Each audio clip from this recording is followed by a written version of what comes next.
Chapter 1250. Her tone didn't sound sincere, but now was not the time to argue with her. Qin Qiu looked at her for a while and could feel the anger and injustice hidden in her heart. She was about to say something when Grandfather Feng held the documents in his hand and said, "Why is our little granddaughter in Li Nanheng's place? She's just a girl. How did she get into 11 base? Even?" He pointed at the documents in his hand. "She's in a place like 11 base, yet she has such a thick pile of documents. A girl who ranks first in all kinds of assessments and is recognized as one of the strongest snipers in 11 base. What else? Drill master and champion? What exactly did she experience?" When she first saw Feng Ling, Qin Qiu and her mother almost recognized her because of her appearance, but at that time Feng Ling was still trying her best to pretend to be a man in order to survive. Qin Qiu looked at the documents in Grandfather Feng's hand. Her previous guess was now 100% confirmed. Her heart was in turmoil, and her voice was filled with suppressed heartache. She disguised as a man and mingled in 11 base to survive. I don't know what she experienced, but to be able to force a good girl to disguise as a man, it means that she must have had a bad life before entering 11 base. In the photo, Feng Ling looked very beautiful, but when she heard that she had a bad life before, Grandmother Feng's tears instantly fell. "I'm going to bring her back now. Auntie Mai, quickly tidy up a room. Let's change everything into new ones. Buy everything that a girl likes and put it in. I want to bring her back and compensate her for all the things that I owe her for more than 20 years. My granddaughter has suffered too much. I must let her come back and enjoy a good life. Auntie Mai, quickly go and tidy up a room. Let's change everything into new ones. Buy everything that a girl likes and put it in. I want to bring her back and compensate her for all the things that I owe her for more than 20 years. My granddaughter has suffered too much. I must let her come back and enjoy a good life." All right, madam. I'll go right away." The old servant of the Feng family, Auntie Mai, nodded excitedly. "I'll definitely prepare all the things that second miss might like since she was young. I'll let her feel the warmth of the family as soon as she comes back and let her believe that we really love her." Grandmother Feng couldn't stop her tears. She held her old man's hand. "Old man, I can't take it anymore. I'm going to look for her now. Let's go together." Grandfather Feng nodded. He folded the documents in his hands neatly like treasures and handed them to another servant by the side. Then he turned to walk out with his wife. Seeing that they were about to bring her back, Feng Mingzhu bit her lip and stood behind the coffee table in silence. Qin Qiu also wanted to take Feng Ling back, but she remembered that Feng Ling seemed to have guessed something at that time, but she didn't say it out, and it seemed that she wasn't used to speaking in front of the elders. If the Feng family rashly went to 11 base to pick her up, not to mention that there were so many rules in 11 base, would they let her go easily? It was also unknown whether Feng Ling would be willing to go with them. "Wait a moment." Qin Qiu stood up and said, "Dad, Mom, it's too late now. Even if we want to bring her back, we need to have a detailed plan. This child has been away from us for almost 21 years. If a family suddenly runs to her and tells her that we are her grandparents and her parents, no one can adapt and accept it immediately. I think we'd better not scare her." Yes, that makes sense." Grandfather Feng also nodded and looked at the sky outside. "It's indeed too late. What if my granddaughter is scared? But right now we can't sleep at all. What's her phone number?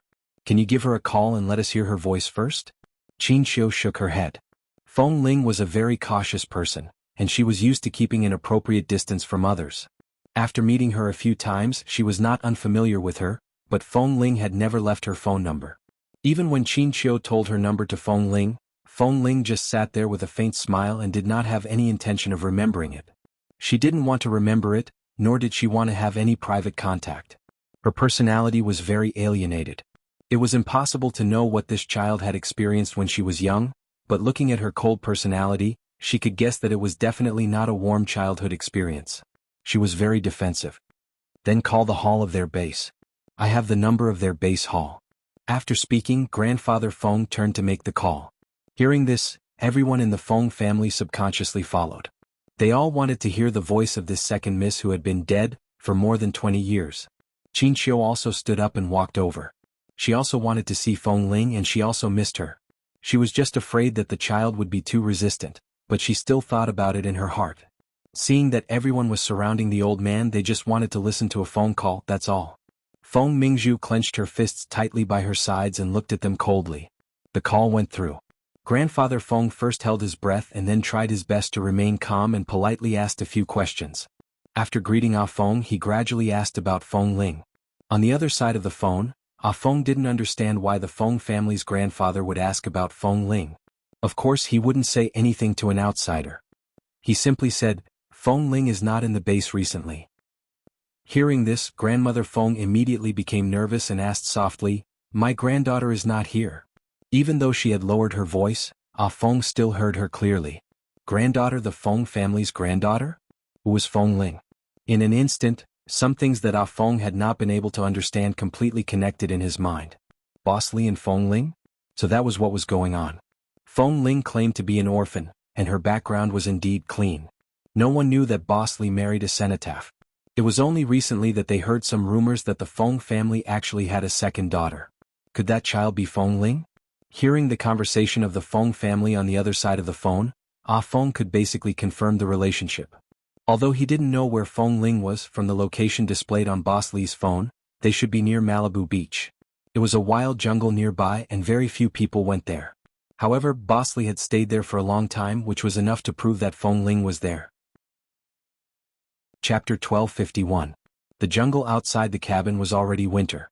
Even though it was not covered with snow, it was still cold. Inside the wooden house, it was as warm as spring. There was a fire in the clean stove, and there was a safe makeshift stove by the window. The stove was covered with barbed wire, and it was very clean. Half a piece of bacon that hadn't been eaten in the afternoon was hanging on top of the barbed wire, and it was slowly being smoked and warmed up. Could be eaten anytime and anywhere. However, the room was not quiet at this moment. A few birds were waiting to be fed in the temporary bird nest by the bed. They stretched out their necks and opened their mouths wide, waiting to be fed. Feng Ling picked up earthworms with tweezers and fed them into their mouths. From time to time she smiled and teased these birds with big mouths. Speaking of these birds, she also wanted to laugh. Originally, she was just going to dig out the eggs out of habit and bring them back to make a meal. However, perhaps because it was winter and the mother bird had flown off somewhere, the nest fell under the tree. She saw it and picked it up, but she didn't want to eat it that night. She didn't know how she happened to cover the nest with a thick coat, and it was in a warm place near the stove. On the third night, when she remembered the eggs and was about to come back to get them, she found that the top of a few of the eggs had cracked. Then, she watched helplessly as the first bird struggled out of the cracked egg. Then, one after another, she had harvested a nest of starving little birds. At that time, Li Nanheng had just returned from outside. He saw Feng Ling squatting by the bird nest by the bed and didn't know what to do. He thought something had happened to her, but when he walked over, he saw these little things in front of her. What are you? Hearing the man's words, Feng Ling raised her head to look at him in a daze. She then pointed to the few little things in front of her and said, I originally wanted to make some egg drop soup tonight, but I didn't expect these little birds to hatch from our clothes. Li Nanheng looked at the two thick clothes next to him and then at the remaining eggs that were gradually cracking at this time. Looking at the little things that kept crying out with their mouths wide open, he didn't know whether to laugh or cry. Do you want to raise them? Li Nanheng asked with a smile. I want to eat. Feng Ling's expression was very sincere. Li Nanheng raised his eyebrows. Eat them? I want to eat bird eggs. The weather has been cold recently.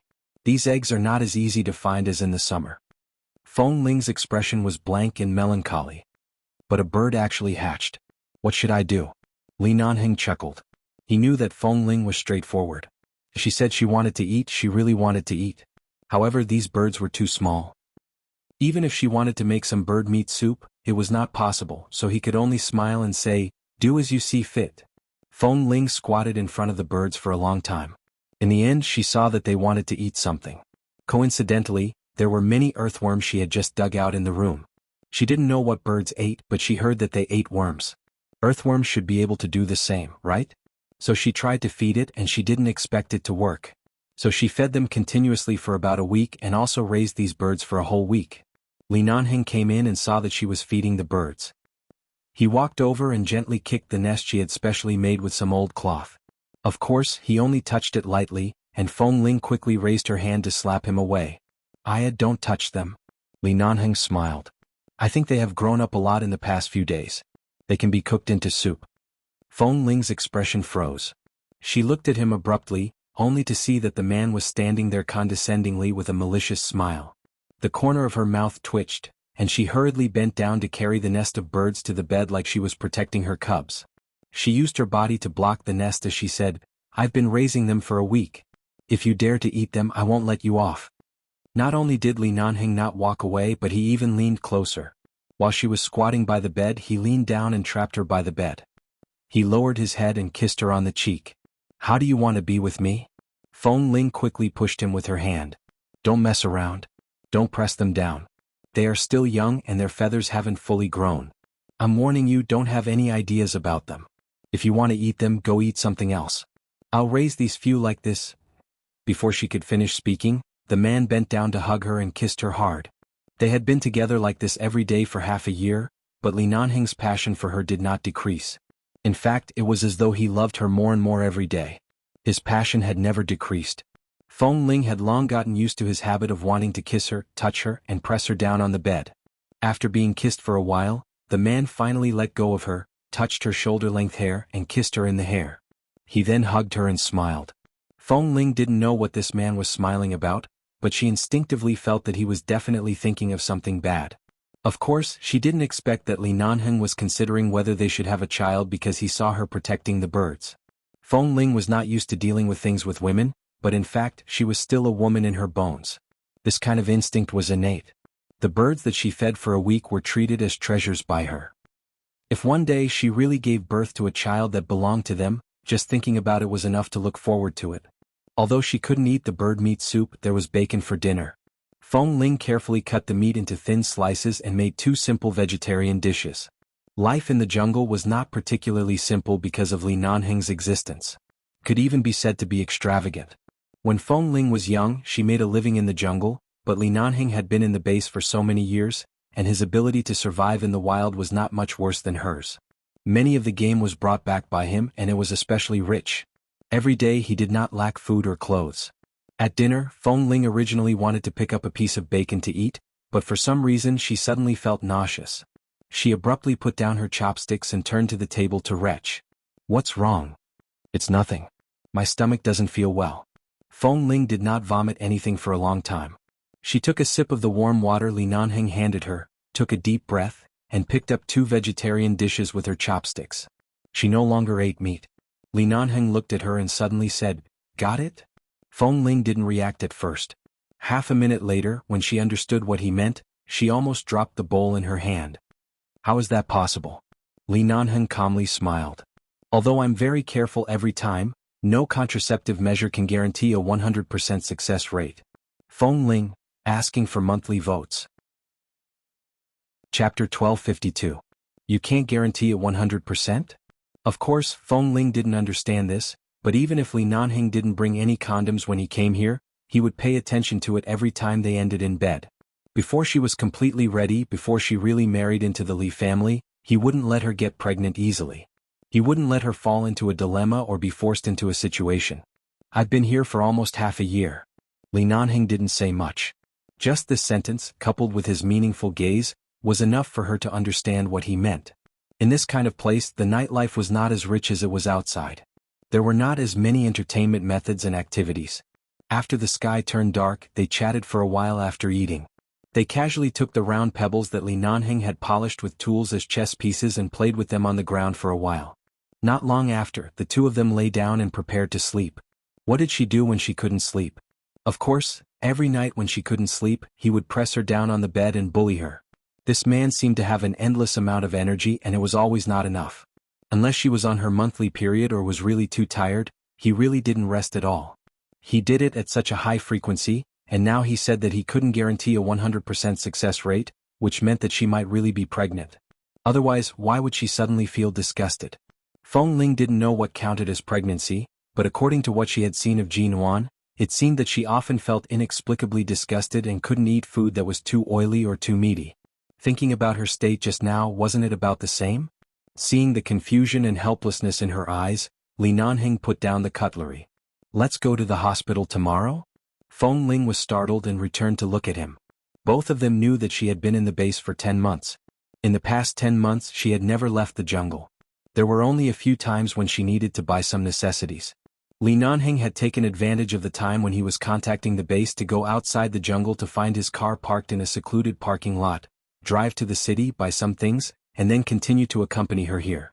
Malibu Beach was a scenic area that had been opened to the public. However, not many people would approach the area near the jungle. After all, it was rumored that there were all kinds of ferocious beasts in the jungle. In fact, it was just that the local tourism bureau did not want this large natural jungle to be destroyed and disturbed by tourists. However, not far from here there were many institutions, parking lots, large supermarkets, hospitals, and many hotels with sea views. Li Nanheng's car was parked nearby. If they really left the jungle, everything would be very convenient. Feng Ling had originally planned to leave after the winter was over. She didn't think too much about whether she should go out to find a hospital right now. What really made her a little nervous was, what if there really is? If you have one, get married and give birth immediately. The man's words were very smooth. Feng Ling's voice faltered and she stared at him. What? You don't want to give birth? You're not ready yet? Li Nanheng raised his brows, his tone patient. No. Feng Ling looked at him and said, I've just never experienced such a thing. I don't know what to do. Other than going to the hospital for a checkup, what else do I have to do? Li Nanheng smiled. His voice was deep and carried a hint of a smile. You speak as if I've experienced it before. Go to the hospital for a checkup first and then listen to the doctor? After all, if she was really pregnant, it would not be a joke. Feng Ling nodded and ate a few more mouthfuls before cleaning up the dishes. Seeing that she was eager to end the day and sleep as soon as possible, as though she could go to the hospital for a checkup tomorrow morning, Li Nanheng smiled at her. Don't be too nervous. No, I'm not nervous.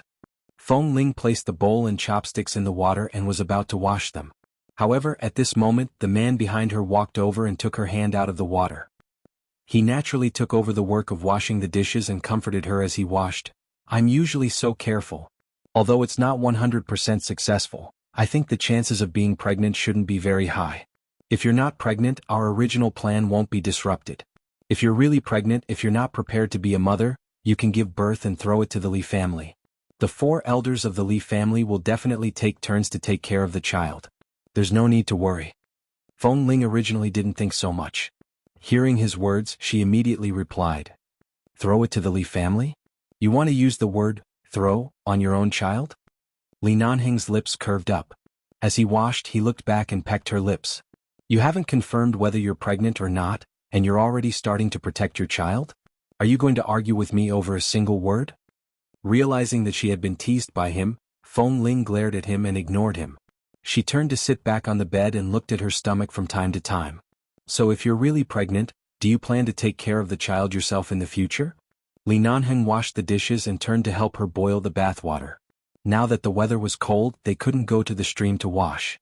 There was a large water bucket in the room that Li Nanheng had built. 2 buckets a day were enough for the 2 of them to cook, wash things, and boil water for bathing at night. However, it was a little troublesome to fetch water back every day. Of course, Li Nanheng snatched away the hard work. I've never thought about it. As Feng Ling spoke, she subconsciously placed her hand on her stomach. She recalled that when Jin Wan was pregnant, she would subconsciously protect her stomach. So this was how it felt. She didn't know if she was pregnant or not, but she already had this kind of consciousness. So, when Jin Wan woke up in the hospital and found that her child was gone, how did she survive those months? Especially when Mr. Amo hadn't woken up yet. How painful and sad must she have been? I didn't think about it before, but now I can think about it seriously. When Li Nanheng walked past the bed, he pinched her chin and continued to get the water. After a few months, this young master of the Li family had already gotten used to loving her, taking care of her, and trying to make her do as little as possible. He rushed to do everything that he could do, causing Feng Ling to get used to being taken care of by him. She didn't even need to prepare the bathwater herself. When Li Nanheng prepared the water and gestured for her to go take a shower, Feng Ling lowered her head to observe her flat stomach as she bathed. What did it feel like to be a mother? She suddenly recalled that time in the coffee shop. Qin Xiu had sat in front of her and kept staring at her face. That kind of careful, warm gaze, but she didn't dare to approach. Chapter 1253. After living in the jungle for these months, Feng Ling had figured out many things. In fact, there was indeed no fault. Back then, her parents had accidentally left her in the sea. In the vast sea late at night, even the crew on the cruise ship couldn't find her. Could it be that her parents had to jump into the sea in exchange for her life? The Feng family had never forgotten her. They were not cold-blooded. They even cherished the memory of her dead, and had always kept her in their hearts. Although when she recalled her childhood experience she felt that it was really a miracle to be able to walk out of the jungle alive and enter 11 base alive to change her life, but after all she was a miracle itself. This was something she should be thankful for. Besides, she had never lacked the love of her family, and there was a man like Li Nanheng by her side. She was actually very satisfied. There was nothing to hate. All she had was contentment. So if she really left the jungle she might find time to see Qinqiu. Of course she wouldn't go to the Feng family, but Qinqiu was her mother after all. Between mother and daughter they should have a face-to-face conversation. After all she had given birth to and raised her. At least she could tell that Qinqiu really respected her. Such a mother shouldn't be left out. At least she should be given a sense of security. After all, for so many years, the person who suffered the most must be Qinqiu. Seeing her alone and calling her mom should make Qinqiu very happy, right? Thinking of this, Feng Ling's heart warmed up. The next day, Feng Ling woke up very early and went to prepare breakfast as usual. She slept early last night. Although she woke up early today she was very energetic. After all, last night, Li Nanheng was worried about her body. If she was really pregnant he definitely couldn't touch her easily. Last night the man tossed and turned on the bed. In the end he hugged her to sleep. After falling asleep, his hands were still restless and insisted on holding her firmly in his arms. After making sure that she was always his, he gradually fell asleep. Feng Ling woke up early and Li Nanheng also woke up. The man lay on the bed, tilting his head to watch her back and forth preparing breakfast. He supported his head with one hand and stared at her for a long time, a smile on his lips. Sensing that the man had woken up and was watching her, Feng Ling placed the breakfast on the stove to heat it up and turned back to look at him. "Why are you looking at me?" "I'm thinking, although there are too many responsibilities in life, we can't stay in this kind of place for the rest of our lives. But when we get old, maybe we can come back to live here. At that time I'll build a house for you. I'll have experience building another house. How about building a 2-story house?" Feng Ling chuckled and poked the flame in the stove with a small wooden stick. After watching the fire burn brighter, she gently shook the small wooden stick in her hand. "If I'm really old, I won't be able to move easily. I can't even carry water. How can I live here? TSK, when the time comes, we'll prepare some water pipes from outside and extend them to the clear stream. We'll think of a way to direct the water over. Or if it really doesn't work, we'll drill a well near the house. As long as we can still breathe, we can do anything. What's there to worry about?"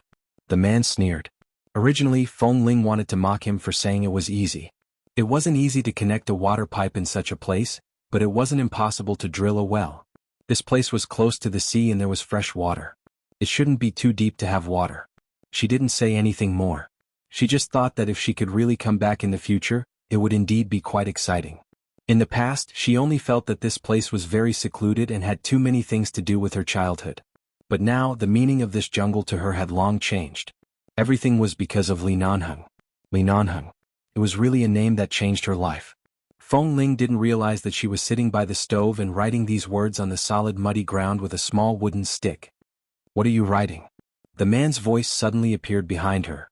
She suddenly shivered and subconsciously used her feet to cover the 3 slightly obvious words on the ground. She didn't notice when he got off the bed and walked over. Li Nanheng had long seen it. He bent down behind her and whispered into her ear with a low smile, "Why didn't I know that you love me so much? Sitting here early in the morning, you're so bored that you're writing my name on the ground to pass the time?" The wooden stick in her hand had been in the stove for a while, and there was a piece of semi-hard charcoal at the front. When she wrote on the ground it would leave a black mark. Earlier she had repeatedly written and traced here, making the originally unclear words clear. Li Nanheng's eyes were fine, so how could he not see it? At this moment, Feng Ling simply stepped on it with both feet and silently hid her deep love under her feet. Li Nanheng laughed out loud because of her feminine side. Hearing his laughter, Feng Ling abruptly stood up and made a move. The man dodged in time. After a while, the two of them were playing on the bed. Feng Ling was out of breath from his kiss and the fragrance of breakfast wafted in the air. Only then did they finally stop. Before leaving the jungle, Feng Ling extinguished the fire in the stove. After living here for so long, she usually paid the most attention to fire prevention. After all, in a place like the jungle, what she was most afraid of was fire. There were flammable flowers and trees all around, especially now that it was winter and the air was dry. If she wasn't careful, it might cause a forest fire. Even if she only went to the hospital for a checkup and would be back in a few hours, she still paid attention to this. When she first came out, Feng Ling did not feel uncomfortable because she had been inside for 10 months. However, Li Nanheng's car was parked in front of the Malibu Beach scenic area. It was a little cold in this season and there were very few tourists. There were only a few people nearby. Feng Ling looked at those people and then at the sea not far away. Is there anything you're not used to? After getting into the car, Li Nanheng helped her buckle her seatbelt. At the same time, he circled her in the passenger seat and looked at her with concern. Do you want to go straight to the hospital or find a place to sit for a while? He considered that it had been a long time since she had seen other people. He didn't know if her interpersonal skills would be affected. After all, in the past, Feng Ling had always been very cautious in dealing with people and was not very open-minded. I'm fine. Let's go straight to the hospital. Feng Ling blinked at him. I'm not that 5-year-old little girl who just walked out of it. I'm already used to it. Li Nanheng smiled, rubbed her head and started the engine. Chapter 1254. The nearest international hospital to Malibu Beach in Los Angeles. Feng Ling went to have her blood tested and did several other tests. In the end, she confirmed that it was indeed just an upset stomach. The doctor asked her if she had eaten something cold a few days ago. Feng Ling recalled that the bacon she had eaten in the past few days might not be easy to digest, and because there was too much meat, she was afraid that it would go bad after a long time. She didn't want to waste food, so she ate more than usual and ate several meals in a row, causing food accumulation. Furthermore, when she drank water, she often drank cold water when Li Nanheng wasn't paying attention. If there was no hot water, she would drink cold water. This might have caused a burden on her stomach. That was why she suddenly experienced nausea, vomiting, and loss of appetite. Right now, she felt disgusted when she saw bacon because she had eaten too much these past few days. After confirming that she was not pregnant, although Li Nanheng knew that he was usually very careful and that the possibility of pregnancy was not high, he still held the test report with a look of disappointment. In fact, he should be more careless occasionally. Perhaps in a few months his child would be born. When did he, Li Nanheng, become so obedient? He actually restrained himself every time to prevent her from getting pregnant. What are you disappointed about? Feng Ling snatched the test report from his hand. It's not time yet. Tisk, how can I not be disappointed? Li Nanheng hugged his little wife and walked towards the hospital parking lot. If I'm really pregnant now, can't I go back and get married immediately? The sooner I marry into the Li family when I return to the base, I won't just be little Feng Ling in the eyes of those grandsons. She'll be Mrs. Li, my wife. As the man spoke, he leaned down to her ear. Why don't we go back tonight and make a baby? Feng Ling originally thought that she was really pregnant last night, but now she knew that it was just a misunderstanding. It was just an upset stomach. She couldn't tell if she was relaxed or a little regretful like him. Their relationship was so good. In fact, if they really had children, it would be good. Anyway, as he said, if she had time to take care of the children, she could learn to be a mother. If she really didn't have time, the elders of the Li family could help them take care of the children. This was indeed a happy thing. Hearing that he wanted to make a baby, she did not say anything. She did not object or agree. Seeing that she clearly did not completely reject him, Li Nanheng's eyes lit up. He wished he could bring her back to the car and make a baby in the car. However, after being kissed by him for a while in the car, Feng Ling suddenly said, since it's rare for you to come out, buy some blankets and coats nearby. After all, you have to stay here for the entire winter. Buy a duvet. It's light and comfortable. Sure. Li Nanheng's mind was filled with thoughts of going home to make a baby. It was even better to change to a more comfortable quilt. Without hesitation, he agreed and hugged her to nibble on it. When Feng Ling raised her hand to push his face, he smiled and drove to the nearby shopping mall. After all, this was a scenic spot. There was no lack of anything. The shopping mall was also very close. It had been a long time since Feng Ling had visited such a place.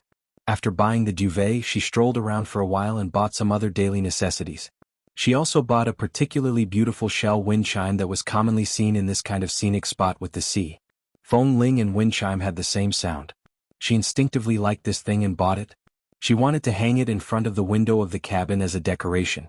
Of course, there was no lack of delicacies from all over the world in this kind of scenic spot. There was a hot pot place on the top floor of the shopping mall. Although the taste was not as authentic as the last time, the soup base was light and the ingredients were enough to satisfy one's cravings. Furthermore, it was not very stimulating to the stomach. After buying a lot of things and eating their fill, they prepared to go back. The two of them had just placed the things they had bought into the trunk of the car and were tidying up the things in the back of the car when they suddenly heard some tourists nearby speaking different languages and pointing in a certain direction. Their words were filled with surprise and bewilderment. Li Nanheng seemed to understand a certain Korean or Japanese language spoken by the people closest to him. His hand that was putting the things into the car suddenly paused and he abruptly turned to look in the direction those people were pointing at. In the distance, the sea was calm, and about 10 kilometers away, in the direction of the jungle where he had accompanied Feng Ling for half a year, there was billowing smoke in the sky. The smell had even gradually drifted to this position, and the air was filled with the smell of burning fire. At this moment, Feng Ling also abruptly turned to look in that direction. Her clear eyes reflected the thick black smoke, and her brows instantly twitched. She abruptly turned to look at Li Nanheng. Without saying anything, the two of them decisively closed the trunk, quickly got into the car and drove back. The closer they got to the jungle, the more they could feel the burning sensation in the air. When they could clearly see the flames, Li Nanheng frowned. He didn't need to look at Feng Ling's eyes to know her current mood. The flames had already covered the entire jungle. It was early winter and the air was dry. The trees in the jungle had already turned yellow. As long as there was a little fire source, with the help of the wind, it was enough to make the fire spread very quickly. When they drove the car to a place only a few hundred meters away from the flames, the sea of flames had almost engulfed the entire jungle. He didn't have time to think about their home, their house, and everything they had left in the jungle. Li Nanheng only heard the sound of many fire engines approaching. At the same time he saw the black MPV parked not far away. When he saw the old couple standing by the car and excitedly wanting to rush into the sea of fire, his brows suddenly twitched. The two elders of the Feng family? Feng Ling stared at the sea of flames and followed Li Nanheng's gaze blankly to the two old men who were rushing in the direction of the sea of flames. Her voice was slightly hoarse. Who are they? Grandfather Feng and grandmother Feng. When Li Nanheng said these words, he seemed to have thought of something. He subconsciously gripped the steering wheel tightly and drove the car over. When the car stopped by the two elders, she had just opened the door when she suddenly heard grandmother Feng's desperate and pained cry. What should we do? What should we do? They're all inside, they're inside. How can there be such a big fire? What should we do? Inside. Who was inside? Li Nanheng got out of the car and Feng Ling quickly followed him out. When she followed him to the two elders of the Feng family, the two agitated old men suddenly turned their eyes. When they recognized Li Nanheng, they abruptly turned their heads and met Feng Ling's eyes. Chapter 1255. The moment their eyes met, the two old men looked into Feng Ling's eyes and were both startled. Grandmother Feng looked at her with tears in her eyes. She raised her hand tremblingly, but as she looked at her, she anxiously reached out in the direction of the burning jungle. This child, elders, this is... Li Nanheng sensed the seriousness of the matter from the two elders' eyes and frowned. What happened? Grandfather Feng's gaze also fell on Feng Ling, but he didn't have time to say anything. The moment he saw Li Nanheng, he raised his old hand and pointed in the direction of the fire. They're inside. They went in to look for you. Quick, think of a way to save them. Li Nanheng's brows twitched. Who are they? At this moment, grandmother Feng suddenly burst into tears. She quickly stepped forward and hugged Feng Ling, who was still standing by the side in a daze. As she hugged her, she buried her face in front of her and cried loudly. My granddaughter. You're my granddaughter. Feng Ling. My good granddaughter. Grandma finally saw you. But what should we do now? Your parents went in just now. They thought you were in the jungle and were afraid that our legs wouldn't be good, so they said they would go in to look for you first, but why did it suddenly catch fire? What should we do now? Old Madame Feng cried and sobbed. As she cried, Li Nanheng could roughly understand what was going on. Suddenly learning that Qin Qiu and Mr. Feng were in the jungle, Li Nanheng's eyes darkened. He glanced at Feng Ling, who was still standing there. She didn't know where to put her hands and feet when she saw the old woman suddenly pouncing on her and crying uncontrollably. However, the moment she heard that her biological parents were in the burning jungle, all her hair stood on end. The moment Li Nanheng turned to look at her, she abruptly turned to look at him. Their eyes met. They were used to being in 11 base, so they didn't have anything else to say. The most important thing right now was to save them. How did they get in with such a big fire? Li Nanheng said as he quickly observed the fire above the jungle. Hearing the sound of the fire engines approaching, he turned back to look in the direction of the fire engines and decisively walked toward them. Feng Ling thought that Qin Qiu was inside. That was her mother and her father, whom she had never seen before. The habit of every rescue mission and the faint consciousness in her heart reminded her to immediately go to the fire engine with Li Nanheng to apply for the rescue. However, the old woman who was crying so hard that she almost fainted made her unable to retreat. Her hands were stiff by her sides. Listening to the old woman's pained and anxious cries, Feng Ling lowered her head to look at her. Her lips moved, but she didn't know what to say or what to say. At the critical moment of life and death, no one could spare the extra thought to consider what kind of background or how to address them. She paused for a moment and looked up at the old man who was walking over. "Old Mr. Feng, I'm sorry, but I have to participate in the rescue now. Let's save them first, okay?" Elder Feng looked at her deeply and tried his best to suppress his anxiety. He nodded at her and said, "How are you going to save such a big fire? Child, don't take the risk. Your parents are in danger now. If you go in and something happens to them, I'm a member of 11 Base. I have professional rescue methods. I've participated in countless dangerous missions. Please trust us." With that, Feng Ling pushed the crying old woman in her arms to Elder Feng. At the same time, she quickly turned and ran in the direction of the fire engine. Grandfather Feng held his wife's hand tightly and looked back at the burning jungle worriedly.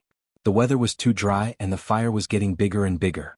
It was easier said than done to save people in such a large jungle. On the one hand he was filled with worry and on the other hand he was happy to finally see Feng Ling. The two feelings collided. The two old men couldn't bear it and staggered by the car door. "Please be all right. Please." Grandmother Feng clutched her chest, her eyes red. From time to time, she looked at the flames in the sky and then turned to look in the direction Feng Ling had just left. As she looked, she said in a trembling voice, "Old man, that's our granddaughter?" "Yes, she's our granddaughter." Grandfather Feng sighed. "With just a glance, I can tell that she's an outstanding and brave child." Several fire engines were already in place. Li Nanheng used his phone to contact the nearest rescue helicopter of 11 Base. It would fly over in about half an hour. Because they were really members of 11 Base, the rescue team had to take out spare fireproof suits, disinfectant masks and other equipment in the car at their request. Li Nanheng communicated with the people in the fire truck in English the whole time. Feng Ling listened and quickly changed her clothes. Although she was silent and did not step forward to speak, although she looked calm, her trembling hands still exposed the worry and fear under her emotions. It was really too difficult to save the two of them in such a big fire, but the people there were her parents. And the two kind old men just now were her grandparents. They were all family members that she had never dared to hope for. Why did the fire suddenly break out? Why did they suddenly come here?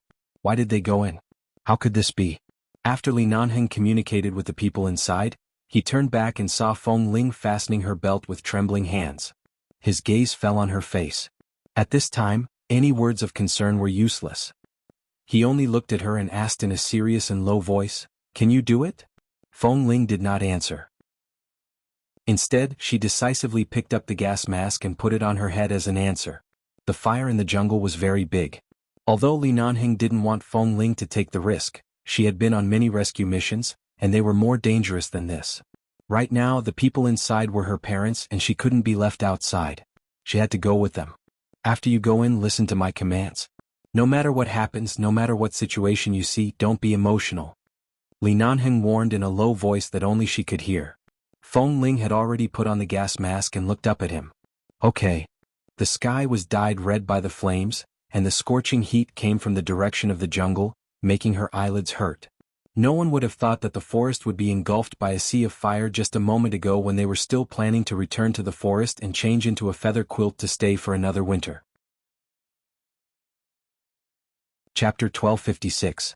The sudden impact on Li Nanheng was not small, let alone Feng Ling, who had a special feeling for this jungle. However, the people in danger were her parents who gave birth to her. She didn't even have the time to feel sad or regretful. She had to participate in the rescue. She couldn't even have the time to feel uneasy or confused. Li Nanheng looked at her for 2 more seconds and suddenly said sternly, "Feng Ling, listen up." Feng Ling, whose back was slightly sagging, subconsciously straightened her body and stood in front of him with her legs closed. "Yes. From now on, follow behind me. You're not allowed to rush forward alone. You're not allowed to be more than a meter away from me. Even if the home you built with your own hands is destroyed, you have to remember what's more important. If the home is gone, you can build it again. Your life is the most important, understand?" Feng Ling's expression did not change. Her hands slowly clenched into fists in the sleeves of her heat-resistant suit.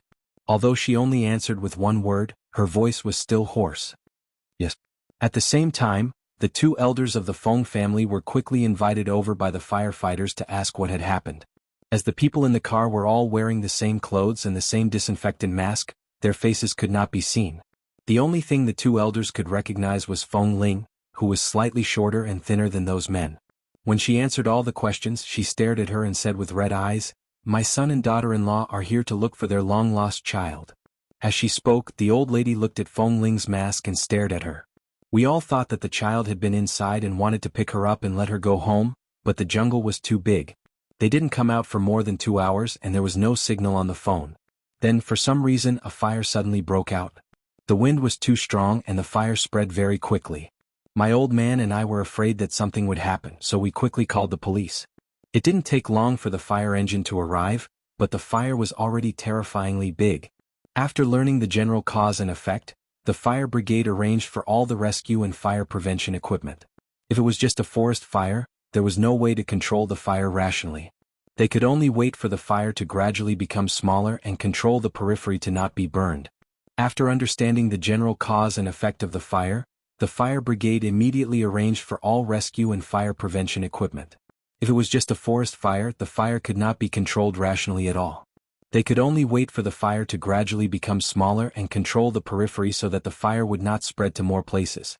But now that there were people in the jungle, they had no choice but to take the risk to rush in to save them. In such an endless jungle, they had no idea where the two of them were. In such a sea of fire, it was like looking for a needle in a haystack and they were risking their lives to fish for it. Feng Ling jumped out of the fire truck with everyone. Old Madame Feng watched her figure with reddened eyes. Seeing that Feng Ling did not look back and decisively followed everyone forward, old Madame Feng suddenly called her, "Child?" Feng Ling's footsteps paused, but she only paused for a moment before continuing. "Feng Ling." Madame Feng couldn't help but rush forward to grab her wrist. "Good child, do you know your background? Do you know what your relationship with the Feng family is? Listen to Grandma. Don't go, okay? You've already suffered for too many years. Don't go." Feng Ling was silent for a moment before gently pulling her hand out of the old lady's grasp. She then turned back and said through the gas mask, "I'll save them. Please don't worry." With that she left. "Ah, child Feng Ling." Madame Feng was about to chase after her, but Feng Ling had already walked far away. Behind her, several members of the fire truck came forward to support Madame Feng, who was almost unable to stand steadily. They politely sent her and Grandfather Feng into the car and let them rest for the time being. Rest? Who could really rest? Grandfather Feng held his wife's hand tightly and looked at the sea of fire. He hated that he was too old. If time could turn back 30 or 40 years, they would definitely rush in to save him. They wouldn't be sitting here crying and being taken care of. There was nothing else they could do. In the end, Madame Feng could only close her eyes anxiously and pray to the heavens, to the Bodhisattva, and to the various gods. In the jungle, no one was more familiar with the environment than Feng Ling. The flames engulfed everything, and the flames and thick smoke also obscured the vision of the road ahead. Feng Ling followed the route in her memory. In addition, Li Nanheng had lived here for half a year, so he was already familiar with many directions and routes. The two of them carried rescue equipment and rushed in first. They stepped on the ground that was barely visible under the flames and leaned forward. The thick smoke was too heavy for them to speak, and the mask on their faces was not suitable for them to speak either. Li Nanheng searched around with the help of the flames. At the same time, his gaze fell on Feng Ling from time to time. He saw that she had been following obediently the entire time and was not too emotional because of worry, but he knew that this was when she was really worried and flustered. The more expressionless she was, the more emotional she was. She was afraid. She was not afraid that something would happen to her. She was afraid that her mother would really die here. This was the place where she could save her life when she was young. She had spent 5 years growing up here. If something happened to her parents here, how would she face all of this in the future? Li Nanheng lowered his head and glanced at the slightly soft mud. He saw 2 pairs of uneven footprints on it. Looking in the direction of the footprints, he pursed his thin lips coldly. Without saying a word, he reached out and pulled Feng Ling to his side. He pulled her forward and silently gave her the courage to persevere. Feng Ling's hand pressed against his hand and did not say anything. Feng Ling pressed her hand against his and did not say anything. She also saw the 2 footprints and guessed that they should be her parents. She immediately clenched her hand in his hand, but after a short while, the man forced her hand open and held it in his palm, preventing her from suppressing her emotions and stabbing herself with her nails. At the same time, he held her firmly and kept her by his side, not giving her any chance to take risks alone. Even if she died here, she had to die by Li Nanheng's side. The two of them bent down and continued to walk in, but the deeper they went, the more the smoke choked their eyes. Even though the gas and fire masks were very effective, they still inhaled some. The rescue operations that Feng Ling had participated in before were not as large as the jungle, and she could accurately know the target location. Chapter 1257. Right now they didn't even know where they were. How could they find a target location? In such a large jungle they could hide in any corner, but in such a sea of fire, where could they hide? The two of them gradually separated from the firefighters and kept walking forward because their home was there. The road in the middle of the jungle was particularly rugged. It was so rugged that even though they had walked it for half a year, they still felt scared when they stepped on it again. The sea of fire spread and the choking smoke was nearby. A cluster of fire lifted her clothes. Although the fireproof suit would not burn, it was really hot. Can we still hold on? No matter how they walked in, they were still very far away from their usual living area. The fire was too big. It was not practical to walk in that direction with such a big fire. They would definitely die here before they reached their destination. Feng Ling nodded hastily and did not say much. Li Nanheng exerted a little force and forced Feng Lin to stop. At the same time he turned around to block her. He lowered his head and saw that the little woman did not seem to realize that she had stopped. She was still walking forward mechanically. She only had to stop because she bumped into his arms. Focus. Don't think about unrelated things. The house can be built again. Let's change the route. They don't know where we built the house. Under normal circumstances, which direction will people go first when they enter the jungle for the first time? Which side looks more obvious? I remember there's a small path near that side. Li Nanheng pressed her into his arms, coaxing her while trying to distract her. Feng Ling came back to herself. She had come in to find Qin Xiu and the others. Of course, saving them was more important. However, after walking in and watching the jungle gradually being swallowed by the sea of fire, she subconsciously wanted to go back and take a look. She didn't know what the emotions in her heart were, but her trembling heart was because when she looked at the trees that were swallowed by the fire, she thought of the home she and Li Nanheng lived together, the home he helped her build bit by bit. She was very sad, but it was not the time to be sad. She braced herself and nodded, trying to sound as calm as possible. Yes, there's a high possibility that the road over there is the same. If they were Feng Ling's parents and this was the first time they had come to a place like the jungle and learned that it was impossible to drive inside, but they also knew that Feng Ling seemed to live here, what would they do? Of course, after walking in he would find the path that looked the most like a road. Then he would continue to search for every place that looked beautiful and safe, connecting one safe direction after another. Li Nanheng decisively led Feng Ling there. He no longer hesitated or searched around randomly. He took the same path back and walked toward the route he had roughly guessed. In this thick smoke and terrifying sea of fire, he finally saw the unconscious Mr. Feng Yuanqing under a tree. Finally she saw someone. When Feng Ling saw the person who had fallen to the ground, she thought it was Qin Xiu. She endured the scorching heat and the sweat on her body and rushed over. In the end, she turned the person over and saw that it was a man. She had rushed over in a hurry and hadn't seen his silhouette clearly. When she saw that it was a man, she paused. At this moment, Li Nanheng walked over and whispered, "Since Mr. Feng is here, it means that Madame Feng should be nearby. The husband and wife should avoid the fire and walk around here. They won't be too far apart." Hearing that this person was Mr. Feng, Feng Ling composed herself and glanced at the middle-aged man who had fainted from the thick smoke on the ground. Li Nanheng stepped forward and helped the man up. He grabbed one of the man's hands and placed it on his shoulder, helping him to stand up. However, Mr. Feng had clearly fallen into a deep coma and was unconscious. He did not notice this little movement at all. He did not even have the slightest reaction. Li Nanheng knew very well that they were surrounded by trees. It was easy to ignite and produce a lot of thick smoke. He and Feng Ling, wearing heat-resistant suits and gas masks, were already very uncomfortable after coming in for less than 10 minutes, not to mention how much smoke Mr. Feng and Madame Feng had inhaled. Usually in a fire, the fire was not fatal. The smoke was the real source of death. After Feng Ling finally found one of them, her mental state improved slightly. However, because the smoke here was too thick, she did not have any hope of seeing if Madame Feng could make it out alive. Based on the situation here, any rational person would be able to guess that even if the two of them were brought out, there was almost no hope of them surviving. She quickly looked around. The thick smoke affected her vision. Feng Ling narrowed her eyes and walked a little faster.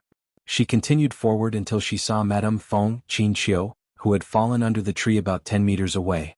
Her heart pounded hard and she quickly ran over to help Qinqiu up. Madame Feng and Mr. Feng were in the same situation. They were unconscious. Time could not be delayed any longer. Feng Ling did not hesitate to carry Qinqiu on her back. She supported her body with one hand and decisively took off the mask on her face with the other. She was about to put it on Qinqiu's face. Li Nanheng turned back and saw her action.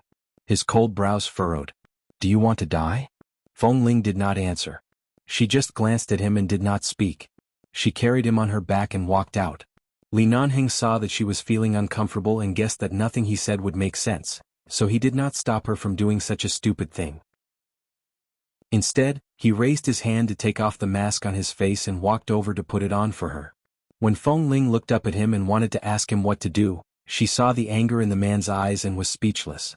"Don't waste time. Let's go," Li Nanheng ordered coldly. He carried the middle-aged man who had been leaning weakly by his side and quickly carried him out with Feng Ling. They rushed out along the road under the sea of fire. From time to time, there was the sound of a tree being burned and falling. The journey that should have taken more than 10 minutes was completed in 5 minutes. They had been in there for so long that 11 Base's rescue helicopter had already arrived. Ignoring the objections of the firefighters, they were about to rush in to find them. A group of people was in a stalemate outside the jungle. Suddenly they saw 2 people rushing out of the sea, each carrying a person. Seeing the 2 figures rushing out under the flames, the members of 11 Base were used to this kind of scene. They were the first to react and hurriedly went up to help. The firefighters looked at the 2 people who rushed out in shock and disbelief. Then they looked at the entire jungle that had been burned and felt incredulous. Chapter 1258. Feng Ling carried Qinqiu on her back and ran out. The moment the rescue team of 11 Base rushed over, she saw that it was her own people. Her legs turned to jelly and she staggered, almost kneeling on the ground. The rescue team members stepped forward to support her. Feng Ling. They hadn't seen each other for several months, but they didn't ask much. They just helped her up and quickly took the unconscious Qinqiu over. "The smoke inside is so heavy. Why did you and boss take off the things on your heads?" "It's okay." Just now, Li Nanheng had put it on for her, but she was in a hurry and didn't put it on properly. She still inhaled some smoke. She gasped uncomfortably and glanced at them. Then she looked at Qinqiu, who had been quickly helped into the helicopter. She turned around and saw that Mr. Feng had also been sent into the helicopter by Li Nanheng. The firefighters also rushed over to cooperate. After confirming that there was no one else in the jungle, they began to carry out the emergency rescue work. However, the fire was too big. It was not easy to put out the fire. This matter was not under the control of 11 Base. Right now, the most important thing was to save lives. After receiving Boss Li's instructions, the members of 11 Base directly brought the 2 elders in the fire truck to another helicopter and drove the helicopter to the hospital without delay. Feng Ling boarded Li Nanheng's helicopter. Mrs. Feng and Mr. Feng were unconscious in the helicopter. Their faces were in a mess. She didn't dare to check their breathing, but when she carried Qinqiu out, she didn't seem to feel Qinqiu's breath. It was so thick smoke. This kind of situation was not something that could be explained by external or internal injuries. In such a big fire, with such thick smoke, even a short 5 minutes was enough to be fatal. When she carried him out, she tried her best to adjust her breathing rate so that she would not choke on the smoke, but at this moment she felt that her lungs were hurting terribly, and her throat felt like it was being pricked by countless needles. If it was just a bloody wound, everything would be fine. If they were pushed into the emergency room, there might be a good chance of survival. But in this situation, seeing the couple lying there silently and the base doctor opening their eyelids to check their condition, and seeing the base doctor frowning, her heart sank to the bottom. Her hand suddenly felt heavy. Li Nanheng had already taken off his heat insulation suit, sat beside her, and held her hand tightly and heavily. "Don't worry." The man's throat was also a little hoarse, but it was clear that he was in a much better state than her. He looked at her with heartache and worry in his eyes, and the other half was because he had to take charge of the overall situation for her under such circumstances. Feng Ling didn't say anything. She didn't know how pale her face was right now. She had some gastrointestinal problems since last night. Although the nausea and vomiting were gone, the discomfort in her stomach still existed. After such a stimulation and torment, she felt as though her entire stomach had turned over. Looking at Qin Xiu and Mr. Feng lying there motionless and silent, her heart also turned over. It was as though her internal organs were hurting. However, in the end she didn't say anything. She unzipped her heat insulation suit with one hand and let out a long breath. She took off the heat insulation suit that had completely wrapped around her and threw it to the side. Her shoulder-length hair was wet with sweat and stuck to her cheeks and neck. Her body was also covered in sweat. She didn't know if she saw wrongly or if there was an airflow, but the plane was a little bumpy. She seemed to vaguely see the base doctor shaking his head gently after the examination. His eyes were filled with helplessness. Feng Ling's gaze swept past the base doctor's face and then landed on the couple. Her hands were almost instantly cold. Li Nanhing held her tightly and raised his hand to hold her in his arms. "They're all fine here. Don't worry, they'll be fine. If you feel uncomfortable, close your eyes for a while. When we arrive at the hospital, we'll send them to the emergency room immediately. Don't be afraid." Feng Ling closed her eyes and leaned into his arms. In the end, she allowed the discomfort and exhaustion to surround her. Her lips moved. Her voice was too hoarse and low. "It's all my fault." "Blame you for what?" When Li Nanhing heard these words, he instantly frowned and gripped her shoulder tightly.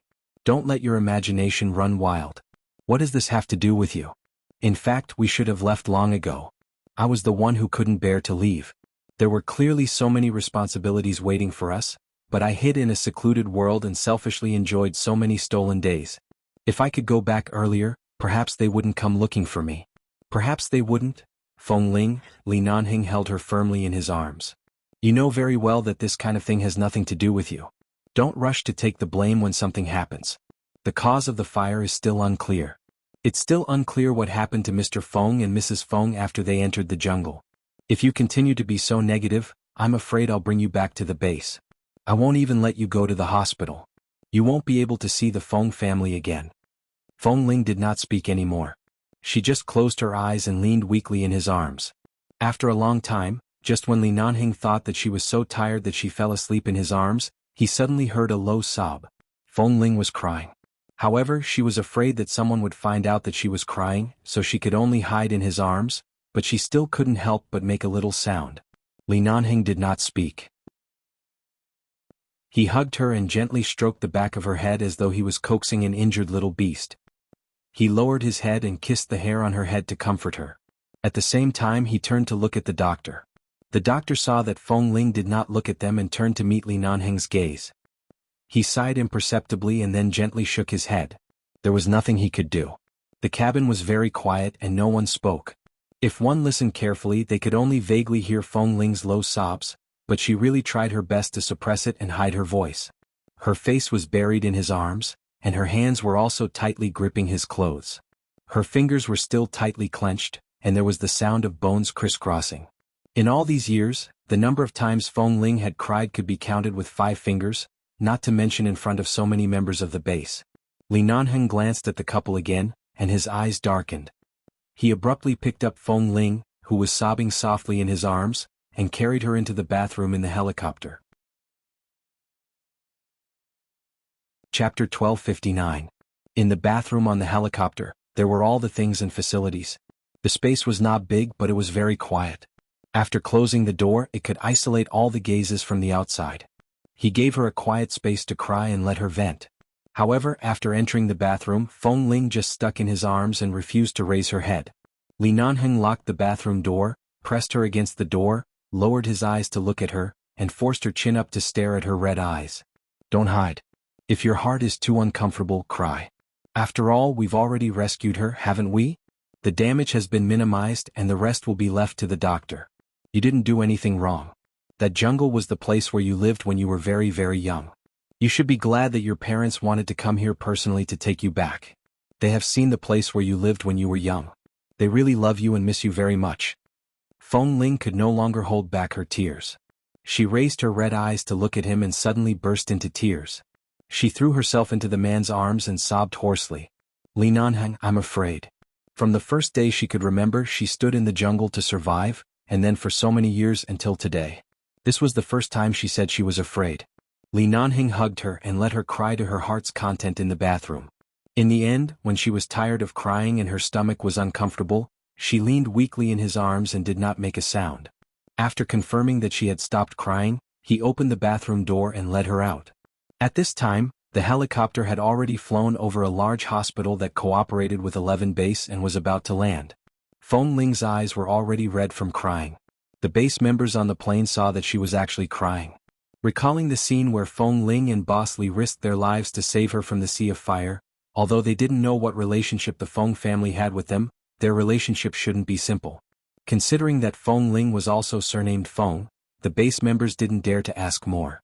However, after the plane landed, considering that the wind outside was too strong and Feng Ling's eyes were rarely so red, one of the members handed her a pair of sunglasses. "Thank you, I don't need it." Feng Ling didn't mind her eyes were red. "Put it on. The wind is strong.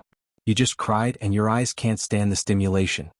Li Nanheng took it for her and put the sunglasses on for her.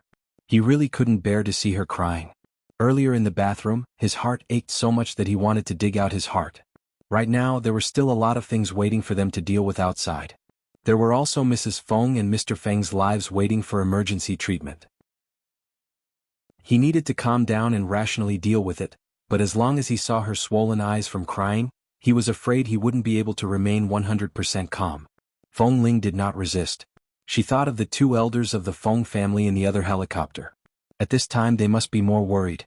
If they saw her crying like this, the two elders would probably not be able to control their emotions. The old man was old and could not take too much stimulation. The plane landed smoothly. The base members quickly sent Mr. Feng and Mrs. Feng to the hospital emergency center. Feng Ling got off the plane and was about to follow them when she suddenly heard the door of another plane that had just landed open. Someone was reminding the two elders of the Feng family to be careful not to fall. She stopped in her tracks and turned back to see the two elders. She saw that they were trembling and eager to get off the plane. Li Nanheng was going to the emergency center to dispatch people. There were many things he needed to do. He patted Feng Ling's shoulder. "Go accompany the two elders first. Leave the rest to me. I'll investigate the cause of the fire as soon as possible. Be obedient and go." Feng Ling stood in place. Seeing that Li Nanheng had already entered the emergency center, she gently exhaled, then turned to the helicopter and went up to help. Grandfather Feng and Grandmother Feng were as anxious as ants on a hot pan. They were anxious to enter the emergency center to check on the situation. When she suddenly saw Feng Ling, Grandmother Feng's tears, which she had held back all the way, fell again. When Feng Ling reached out to support her, she quickly grabbed her hand tightly. "Feng Ling, my good granddaughter." There was no need for a blood test or any other verification. When she saw her outside the jungle, she was sure that this was really that child, the pitiful child of the Feng family who had been lost in the vast ocean at the age of 1. She doted on her the most. Feng Ling's face was somewhat similar to Qin Qiu's, but her features were very similar to her father's. Her entire body was filled with the shadow of the Feng family. It couldn't be wrong. In the eyes of outsiders, she still looked cold and unapproachable. However, after her hand was tightly grabbed by the old lady, she did not move away. She only supported her and nodded at Grandfather Feng, who was walking over. She said softly to them, "I've already sent him to the emergency room. I'll accompany you to the emergency center to find a rest room. Earlier I choked on a lot of smoke and was tossed around all the way. Even young people can't take it, let alone you two. Go rest first. We'll be here. Don't worry." Grandfather Feng nodded and said softly, "I've already sent him to the emergency room." Grandmother Feng cried and nodded. "Child, you know who we are, don't you? You know where you're. Let's wait for news from the emergency room." Although Feng Ling knew that they were her family and that the people in front of her loved and missed her grandparents, now was not the time to acknowledge them. Besides, she didn't know how to deal with such feelings. She interrupted her softly. Her sunglasses covered all the true emotions in her eyes. She only called the members of the base in the helicopter to help her help the two elders of the Feng family in. Even though Feng Ling looked indifferent and unapproachable, at least she did not let go of Grandmother Feng's hand. When she sent them to the restroom, she said that she would pour them 2 glasses of water. Grandmother Feng could see that her entire body was tense. Even though she was reluctant, she still let go of her hand. Feng Ling asked someone to accompany them here. She then turned around and went out. She found 2 disposable cups to fill with warm water. When she returned with the water, she was still thinking about the jungle that had been swallowed by the sea of fire. The home she and Li Nanheng had built with their own hands would definitely not be able to return. Thankfully all the memories were warm and happy. Thankfully, neither of them was injured. As he said, the home could be rebuilt if it was destroyed. Life was more important. So how did the fire start? She remembered that before she left, she had extinguished all the fire sources. She was afraid that it would cause a fire in the jungle. Fire prevention was very important.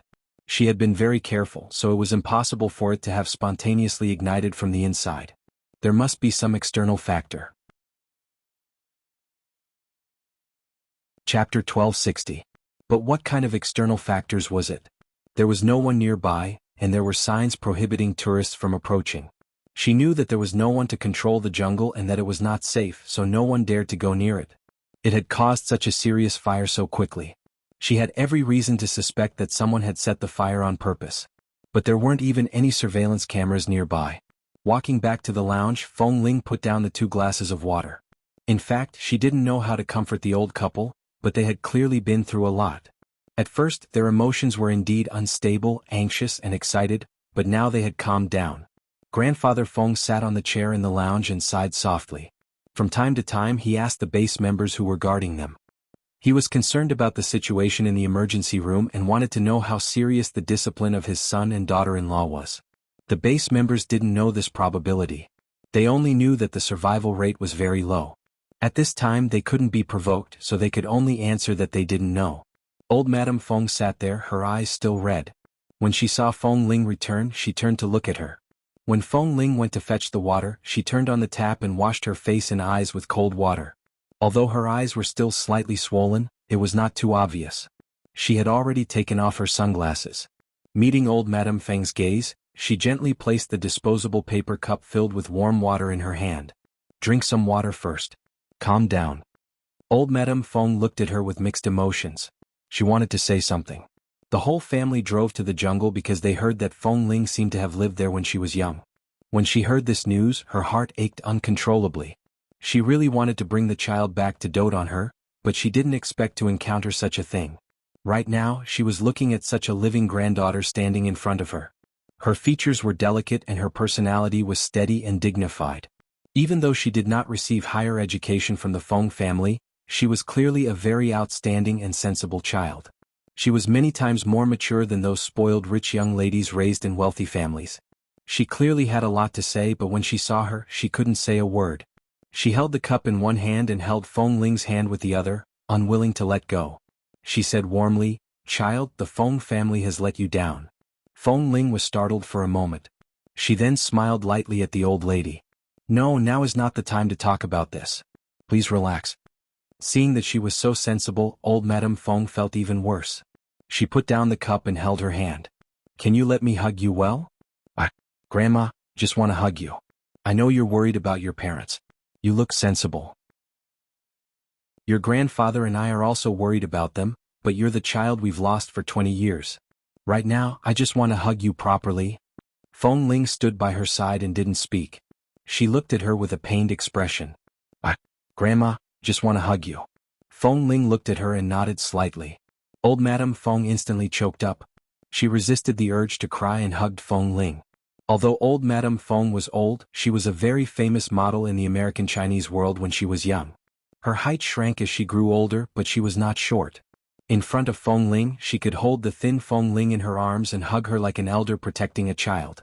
In her 21 years of life, this was the first time she felt the embrace of a family member. And it was her own grandmother. Feng Ling had never resisted the Feng family, but she was not used to it. She didn't know how to face those people who were related to her by blood, so she didn't want to acknowledge them. However, at this moment, being hugged so tightly by her grandmother, a great sadness finally surrounded her.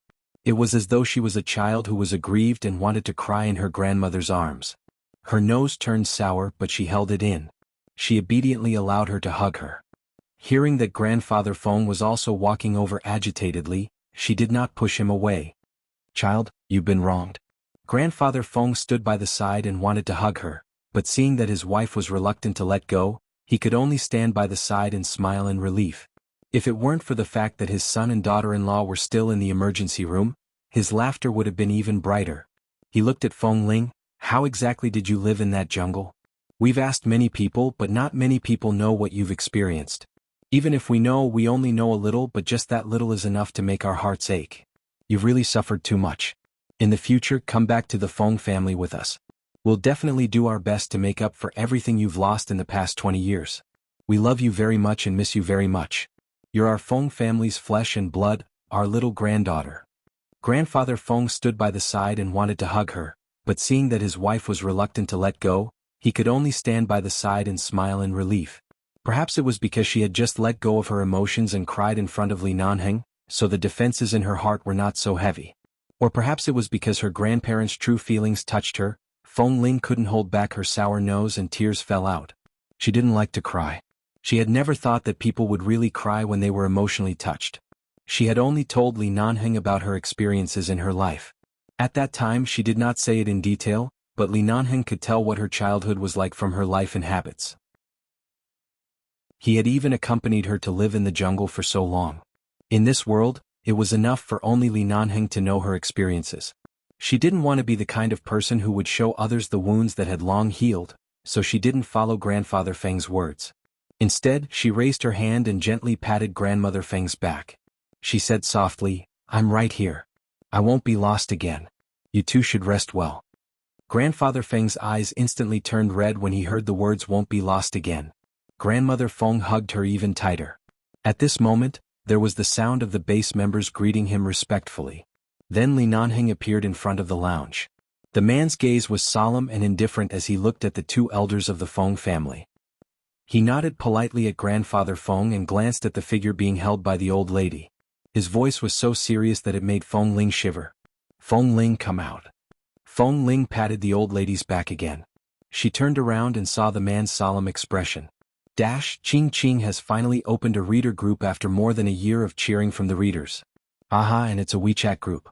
If you want to join, go take a look on Weibo and send me a private message to take a screenshot of my fan value. Chapter 1261. What's wrong? Feng Ling walked out of the lounge and looked up at him. Li Nanheng lowered his eyes to look at her, raised his hand and gently rubbed her soft hair. You seem to be very tired. This kind of exhaustion was not physical but psychological. Touching her hair and seeing the hope in her eyes, he said in a low voice, "They are not in good condition. You have to be mentally prepared." Feng Ling knew that they had inhaled too much smoke and had been in the jungle with a huge fire for so long. When she carried Mrs. Feng on her back, she could not feel her breath. She was indeed mentally prepared, but she habitually trusted Li Nanheng. He told her not to worry and to leave everything to him. But Li Nanheng was not an immortal. He could not bring a dying person back to life. That tiny bit of hope was shattered in the end. Feng Ling did not speak but just pursed her lips and looked at him. Li Nanheng couldn't stand her silent and forbearing gaze. He glanced at the two old people who were still in the lounge, and an imperceptible heartache flashed across his eyes. He dragged her away and pressed her against the wall in a corridor that the two old people couldn't see. There's still an emergency treatment, but the doctors are basically dealing with the aftermath. I know you can't bear it, but I can't hide it from you. Feng Ling was speechless. Indeed, she thought she was strong enough. But when this kind of thing really happened, she found that she really couldn't take it. Leaning against the wall, she felt speechless. In her mind, Mrs. Feng Qinqiu looked at her excitedly and patiently in the shopping mall. She looked at her eagerly in the coffee shop. She smiled gently from time to time because of her and Li Nanheng's ambiguous love in the coffee shop. She had a mother and a father. They personally went to the jungle to pick her up and take her home. She thought that she had never come into contact with family since she was young and thought that she was indifferent to it, but she did not expect that such a strong blow would make her entire body numb. Feng Ling leaned against the wall and did not speak. Li Nanheng stood in front of her, holding her shoulder, giving her time to be silent, giving her time to digest and face, and accompanying her in silence. In the end, Feng Ling reached out to hug his neck and buried her face in his neck. She did not speak, but he felt the warm tears on his neck. He caressed her head. My parents passed away when I was very young. I was too young at that time, and I didn't even have the emotions to cry or be sad. After living with a few elders, I've become numb to family love, but I can't deny its existence. When I'm sad, I cry. It takes time to heal. I've always been here. I have shoulders and chest. They're all yours. Feng Ling hugged him and nodded silently. Her tears still soaked his neck. He gently stroked the back of her head and held her firmly in his arms. Little Chiu. How could this be? How could this be? Just as Feng Ling was comforted by Li Nanheng and the two of them were walking back, they suddenly heard a trembling scream. The voice belonged to old Madame Feng. Feng Ling's expression stiffened and she quickly walked over, only to see that old Madame Feng had already walked out. Not far away, the door of the emergency room was open. Qin Xiu's entire body and face were covered by a white cloth. The doctor had just informed the people of 11 Base and then pushed her out. She didn't expect there to be 2 old people here. As soon as she was pushed out, she was stopped and couldn't be pushed to the morgue. She could only stand there and watch the old people crying and pouncing on her. She had just learned that there was no hope.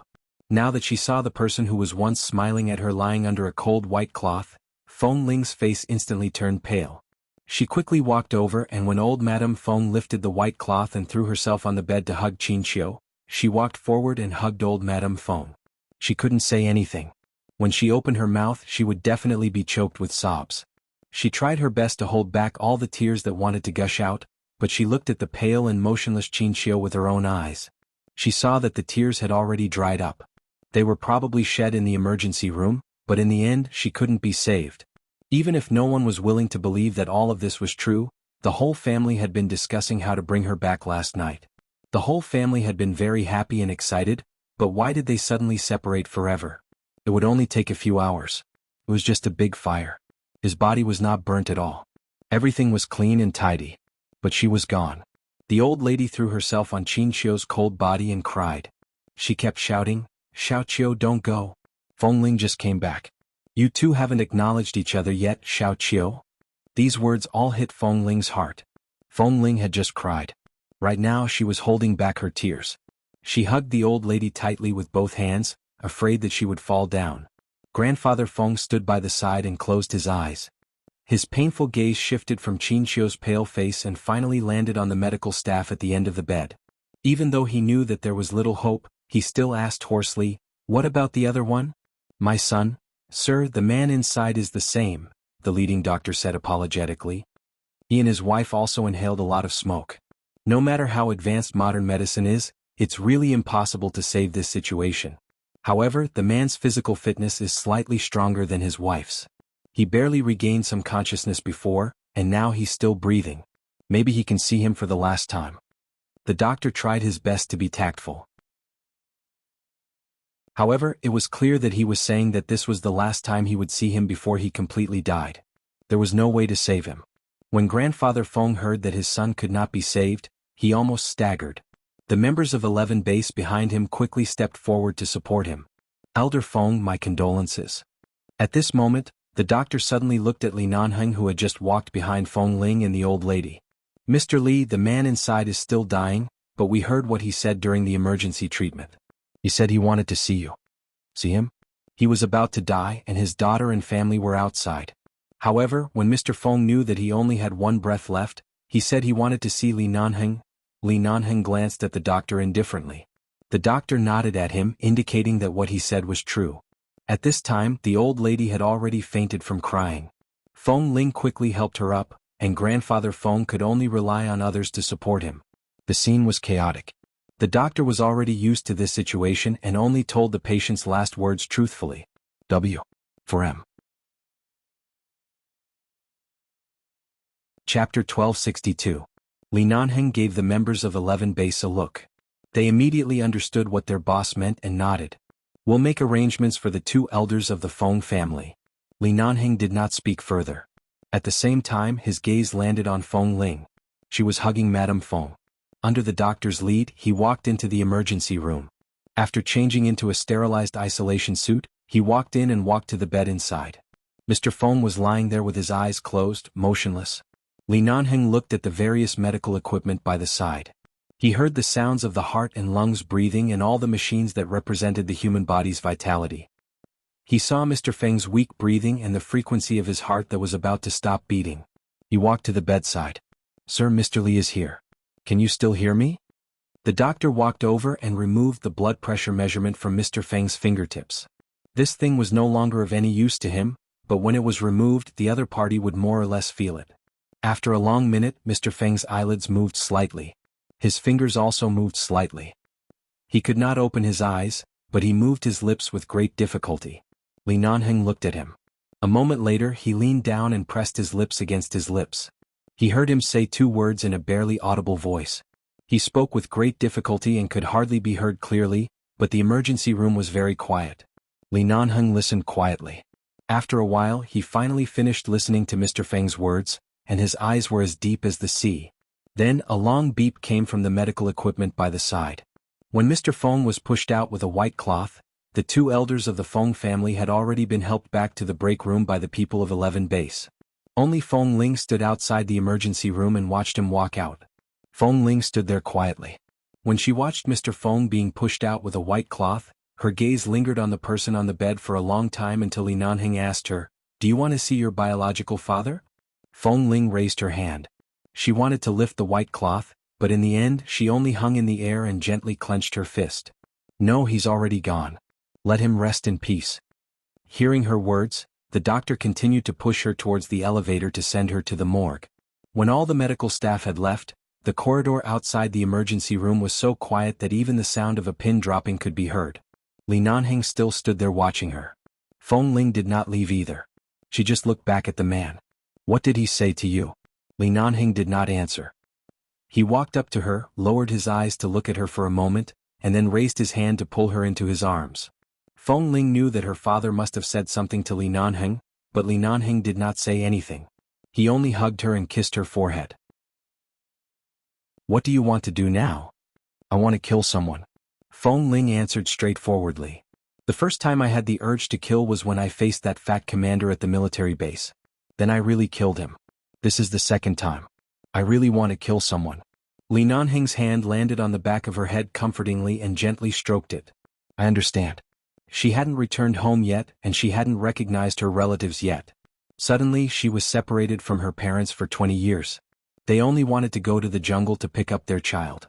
Everything should have developed in a good direction, but why did such a fire suddenly happen? Feng Ling closed her eyes. She clenched her fingers so hard that there was a sound of bones crisscrossing. "From now on, no matter what I do, don't stop me." Li Nanheng's hand paused on the back of her head and Feng Ling continued, "I won't do anything illegal." A moment later, the man responded in a low voice, "N." It was said that the forest fire burned for 2 days and one night before the fire was slightly smaller. Only then could the fire trucks successfully approach and gradually put out the remaining fire. The entire jungle had almost been burned to the ground. When they approached, the ground was covered in charcoal and black tree trunks. When the wind blew, the air was filled with the smell of burning. This fire affected the tourism environment near Malibu Beach. The United States Tourism Administration was very angry and reported it to the higher-ups.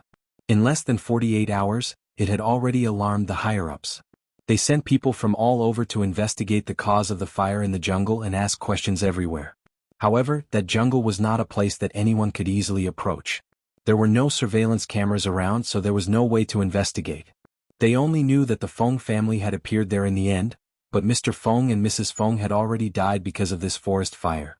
The old man and old lady of the Feng family were sent to the hospital's recuperation center to be comforted and cared for by a psychiatrist. Right now, it was not suitable for the police to collect evidence and interview them. Who else was there in the Feng family? Feng Mingzhu. However, from the beginning of the incident until now, Feng Mingzhu had never appeared. Originally, even if someone had considered if it had something to do with Feng Mingzhu, Feng Ling believed that no matter how crazy Feng Mingzhu was, she wouldn't do something like burning her biological parents to death. She was just too extreme and muddle-headed. It was impossible for her to do such a heinous thing. However, for 3 days Feng Mingzhu did not appear. When they received news from the customs that Feng Mingzhu was in a hurry to leave the United States with someone else's passport and identity card, she was caught by the customs and was currently detained at the airport. After learning that Feng Mingzhu was actually secretly escaping to leave the United States, Feng Ling felt as though she had fallen into an ice cave. Airport Customs Center. Feng Mingzhu sat on a chair inside. She had no time to look at the luggage by her hand. From time to time, she raised her pale face and panicked eyes to look at the customs staff coming and going. When the people on duty here turned to help carry the luggage, she suddenly stood up and walked in the direction of the bathroom. The customs staff only noticed that her behavior was a little strange, but they did not find out that she had done anything illegal. However, they still investigated her matter out of suspicion and learned that she might be related to the recent incident of the Feng family in the Chinese community of Los Angeles. Thus, they kept an eye on her and called the relevant departments. Afterward, they somehow contacted the people from 11 Base. The higher-ups wanted them to detain this Feng Mingzhu and not let her leave the country. Thus, they were only responsible for watching her. The fake passport and identity card had been left behind, and the real passport had been disqualified from the passport database. Feng Mingzhu had already lost the chance to leave the United States smoothly. The people here were only responsible for checking the luggage. Although there were many people, no security guards were sent over. Feng Mingzhu wanted to take this opportunity to find the right time to escape. W. For M. Chapter 1263. A figure hurriedly went to the washroom of the Customs Inspection Center and took off his coat. Then he hurriedly took out a pair of sunglasses from his coat and put them on. He tied his hair up high into a ponytail. His whole appearance and temperament seemed to have changed a little. She wanted to sneak out while the staff of the Customs Center were not paying attention. Feng Mingzhu saw that 2 people who worked as agents were detained by the customs. Many customs officers went up to forcefully open their suitcases to check their items. When their attention was on the 2 illegal agents, they didn't care about their suitcases anymore and quickly jumped out of the door by the side. 2 or 3 minutes later, the customs staff suddenly found that Feng Mingzhu had disappeared. They went to the washroom and saw the coat thrown there. They hurriedly came out and sounded the alarm. In the large Los Angeles airport, Feng Mingzhu was hiding everywhere. Suddenly, the entire airport's alarm rang, scaring her to the point where she had nowhere to run. She hid in a deserted corner, trembling all over, and her eyes lost focus as she stared into the distance. Her arms wrapped around her shoulders, she squatted there, buried her face between her legs and cried silently in fear. The alarm didn't stop. From time to time, the sound of an English broadcast came from the airport, and the entire airport was filled with Feng Mingzhu's name. Feng Mingzhu felt that she couldn't hide here. Sooner or later, she would be discovered by the patrols or security guards here. Taking advantage of the fact that there was no one around, she came out of the corner and wandered around the washrooms. In the end, she wanted to find an opportunity to walk to the exit or the parking lot to leave. However, while Feng Mingzhu was walking quickly to find a way out, she didn't know that all the entrances and exits of the Los Angeles airport, which covered an area of 2.6 million square meters, had been quickly guarded by members of the 11 base. She didn't know that all the visible surveillance areas on every floor of the airport had been thoroughly checked. 15 minutes later, Feng Mingzhu managed to blend into the group of people who had just landed outside the airport hall. From time to time, she pushed up the sunglasses on her face and walked out of the crowd. Just as she was about to walk out of the airport hall, suddenly, a group of people wearing the black uniforms of the 11 base appeared in front of her and surrounded her. As soon as Feng Mingzhu saw their clothes and the cold and solemn expressions on their faces, she trembled and froze in place. In the next moment, she saw the members of the 11 base take the initiative to give way. When she saw the people approaching in front of her step by step, she felt as though the whole world was about to collapse. Feng Mingzhu's expression was ashen. She watched as Feng Ling approached her step by step. Feng Ling's gaze was cold, and there was undisguised coldness and killing intent in her eyes. She stopped 4 or 5 meters away from Feng Mingzhu and looked at her coldly. You. Feng Mingzhu had thought of many possibilities. She thought it was the police or someone else, but she never expected that the person who came to arrest her would be Feng Ling. What about me? Feng Ling looked at her expressionlessly. Her eyes seemed to be covered with a layer of ice. If you didn't escape, I wouldn't have thought that this whole matter would really have something to do with you. The police haven't even found any surveillance cameras near the area, but you've been hiding for so many days. You even want to use a fake identity to leave the United States. Not to mention that it's impossible for you to leave even if you really leave as long as 11 base wants to track you down. Where do you think you can escape to? Even if you hide in the South Pole, there's still nowhere to run. Feng Mingzhu's expression was deathly pale. What are you talking about? I just accidentally took the wrong passport. When did I say that I wanted to use a fake identity to leave the country? However, Feng Ling did not wait for her to finish speaking. She only sneered and casually took out the real passport that belonged to Feng Mingzhu from her pocket. When Feng Mingzhu looked at the thing in her hand in disbelief and was speechless, she suddenly threw the passport heavily on her face. Feng Mingzhu was in pain, but she looked at the people from 11 base around her and then at the gun on Feng Ling's waist. Her lips trembled and she could not say a word for a long time. They were clearly sisters, but at this moment, they were actually meeting each other with such identities. Feng Ling looked at her coldly for a long time. It was so long that Feng Mingzhu was about to be frozen under her gaze. Feng Ling asked coldly, "Why did you do this?" Feng Mingzhu closed her eyes. From the moment she learned that her parents had entered the jungle and that they had died in the fire, she knew that she was finished. Originally she wanted to hide, but now she knew that she had no hope at all. Whether it was Feng Ling, the Feng family, or the police, they would not let her off.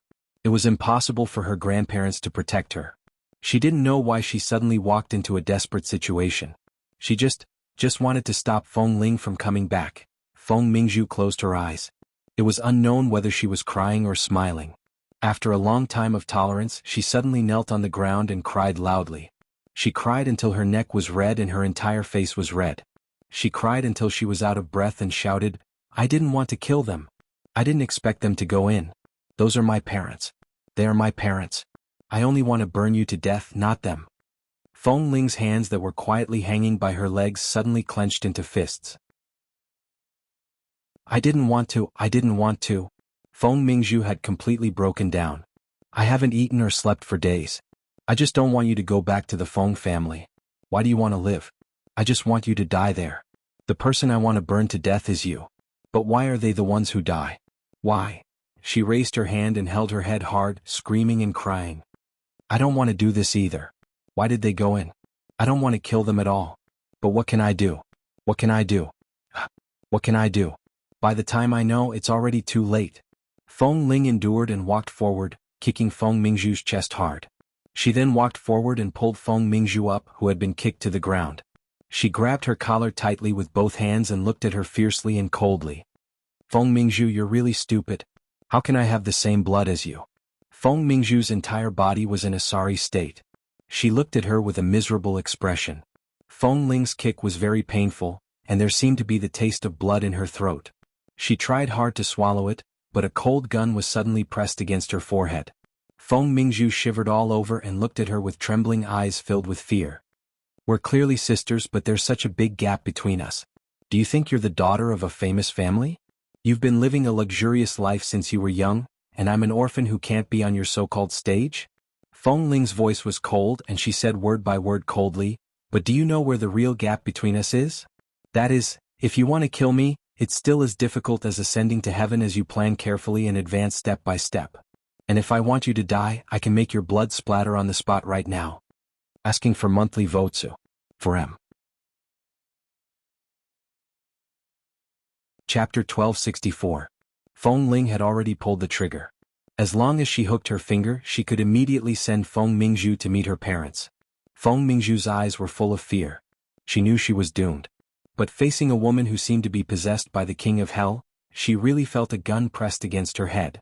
Her head could be blown off at any time, and the fear of death surrounded her. She trembled violently and looked at Feng Ling in disbelief. Are you going to kill people in a place like the airport? Feng Ling, how can you be so bold? If you dare to set fire to the jungle, you should have investigated my childhood. I grew up drinking wolf's milk. How can I be humane? The only reason I've kept you alive until today is because I've never cared about you." Feng Ling's tone was very indifferent, but the gun in her hand was very cold. It was as cold as her voice. "You set fire to the forest and killed your parents. The Feng family can no longer be your backer. The police in 11 base won't let you off, especially me. Even if I shoot you here, it's just a matter of writing another complaint. It won't cause any trouble. Do you think I don't dare?" After being in contact with Feng Ling for so long, Feng Mingzhu only knew that she seemed to be a very powerful character in 11 base, but Feng Ling had always been very gentle and aloof. She was always indifferent and didn't even have the desire to quarrel with others. This was the first time Feng Mingzhu felt Feng Ling's killing intent. It was a terrible killing intent. "You can't kill me." Feng Mingzhu tried to suppress the fear in her eyes and glared at her. "I'm your sister. You can't do anything to me. The Feng family is in deep trouble now. If you dare to do anything to me, have you thought about Grandpa and Grandma? Will they be able to take this blow?" Before she could finish speaking, she was abruptly slapped to the ground by Feng Ling. The slap was so hard that the corner of Feng Mingzhu's mouth cracked in pain. There was a faint trace of blood at the corner of her mouth. She lay on the ground and only recovered from the dizziness after a long while. She turned her eyes in disbelief and looked at the gun in Feng Ling's hand. The muzzle was still aimed at her, but Feng Ling had already taken a step back and looked down at her expressionlessly. Looking at the black muzzle, Feng Mingzhu shuddered. "I do want to kill you, but my parents who were killed by you have just found peace in the underworld. They don't seem to want to see you so soon. Feng Ling's voice was cold and indifferent. If I want to take revenge, I have countless ways to make you wish you were dead. Feng Mingzhu, don't stimulate the bloodthirsty and dark side hidden in my bones. Otherwise, I will bite off your flesh bit by bit, cut you into thousands of pieces, and throw you into the deep mountains and wild forests. I will even do things like that. Feng Mingzhu didn't expect that she could say such bloody and terrifying words. Her entire face was pale, and her eyes were filled with fear. Feng Ling narrowed her eyes coldly, the muzzle still aimed at her head, and sneered. Do you want me to remind you again? I grew up drinking wolf's milk. Feng Mingzhu trembled under her gaze. From the beginning to now, you're just a prey that can be torn apart at any time in front of me. I don't touch you because you're a member of the Feng family. Secondly, I never thought that a person could be so stupid that she could kill her own parents. If you were smart enough, it would be fine. At least, you wouldn't harm others and yourself, but unfortunately, you're really stupid to the point that you deserve to die. Feng Ling coldly looked at her face that was filled with fear. Feng Mingzhu, do you really want to taste the feeling of being torn apart? I don't. Feng Mingzhu breathed heavily and abruptly tried to get up from the ground. However, the moment she got up, she was kicked to the ground by Feng Ling again. Her head hit the empty chair by the side and trembled miserably on the ground for a long time. Then she curled up and leaned against the chair, barely managing to sit up. She looked carefully at the thing in Feng Ling's hand. That gun. Seeing the fear and concern in her eyes, Feng Ling's eyes were still cold. Don't worry, this is a silencer gun. Even if I kill you here, few people will hear it. Feng Mingzhu trembled all over and carefully looked at the expressionless members of 11 base around her. Obviously, if Feng Ling really wanted to kill someone, these people would definitely surround her, and she had no chance of breaking through the encirclement. She shrank her neck and leaned against the ground in a sorry state. Suddenly there were two muffled sounds in the air. Before Feng Mingzhu could react, she saw two dazzling sparks coming out of the muzzle of the gun in Feng Ling's hand. She was so frightened that her heart was in her throat, and her whole body trembled violently. However, the two bullets that came out of the silencer only hit the seat behind her. The shooting was so accurate that it only hit the metal backrest behind the seat and did not damage the seat. The bullets hit the metal backrest and bounced back, directly hitting Feng Mingzhu's shoulder. It was so painful that even though her shoulder was not hit by the bullets, it still hurt. How do you want to die? Feng Ling's voice was indifferent, and her eyes were cold as she looked at her. She just stood there looking down at her, and she had no intention of putting the silencer gun back. Feng Mingzhu's face was deathly pale. She wanted to hold the back of the chair behind her to stand up, but after trying for a long time, she couldn't get up. She stared blankly at Feng Ling. It wasn't easy for her to prop her legs up, but this time Feng Ling shot the ground under her feet. She was so frightened that she fell heavily back to the ground. She felt that the bullet was close to her feet. If she dared to move again, her bullet would definitely hit her. Feng Ling, what exactly do you want? Feng Mingzhu sat stiffly on the ground for a long time, and in the end she seemed to be about to be driven crazy. She looked at her blankly. What? He didn't even plan on going back to acknowledge his parents. Now he was going to avenge his parents with righteous indignation? What right do you have to avenge them? Who do you think you are? Do you think I'm really afraid of you? Another shot. This time, it brushed past her ear, accurately brushing past her earlobe, leaving behind a scorched trail of blood. The bullet once again landed on the back of the metal chair behind her, making a crisp, dang sound. Feng Mingzhu was so shocked that she swallowed back all the words she was about to say due to the shock. Chapter 1265. Feng Ling really wanted to take her life just like that. She really couldn't bear to see her like this. At the thought of the fire in the Malibu jungle and Qin Xiu, who was pushed out of the emergency room with a white cloth, she wished she could kill her on the spot. After several consecutive mental tortures, Feng Mingzhu, who had already broken down, burst into tears. She clutched her clothes tightly with both hands, but her eyes were filled with fear. She didn't even have the strength to get up. Feng Ling held the gun in her hand tightly and looked at her. Every word was cold and clear. I promised Li Nanheng that I wouldn't do anything illegal and wouldn't let him worry. I won't take your life. Keep it and slowly waste it in the cold prison. Feng Mingzhu trembled and looked at her in disbelief.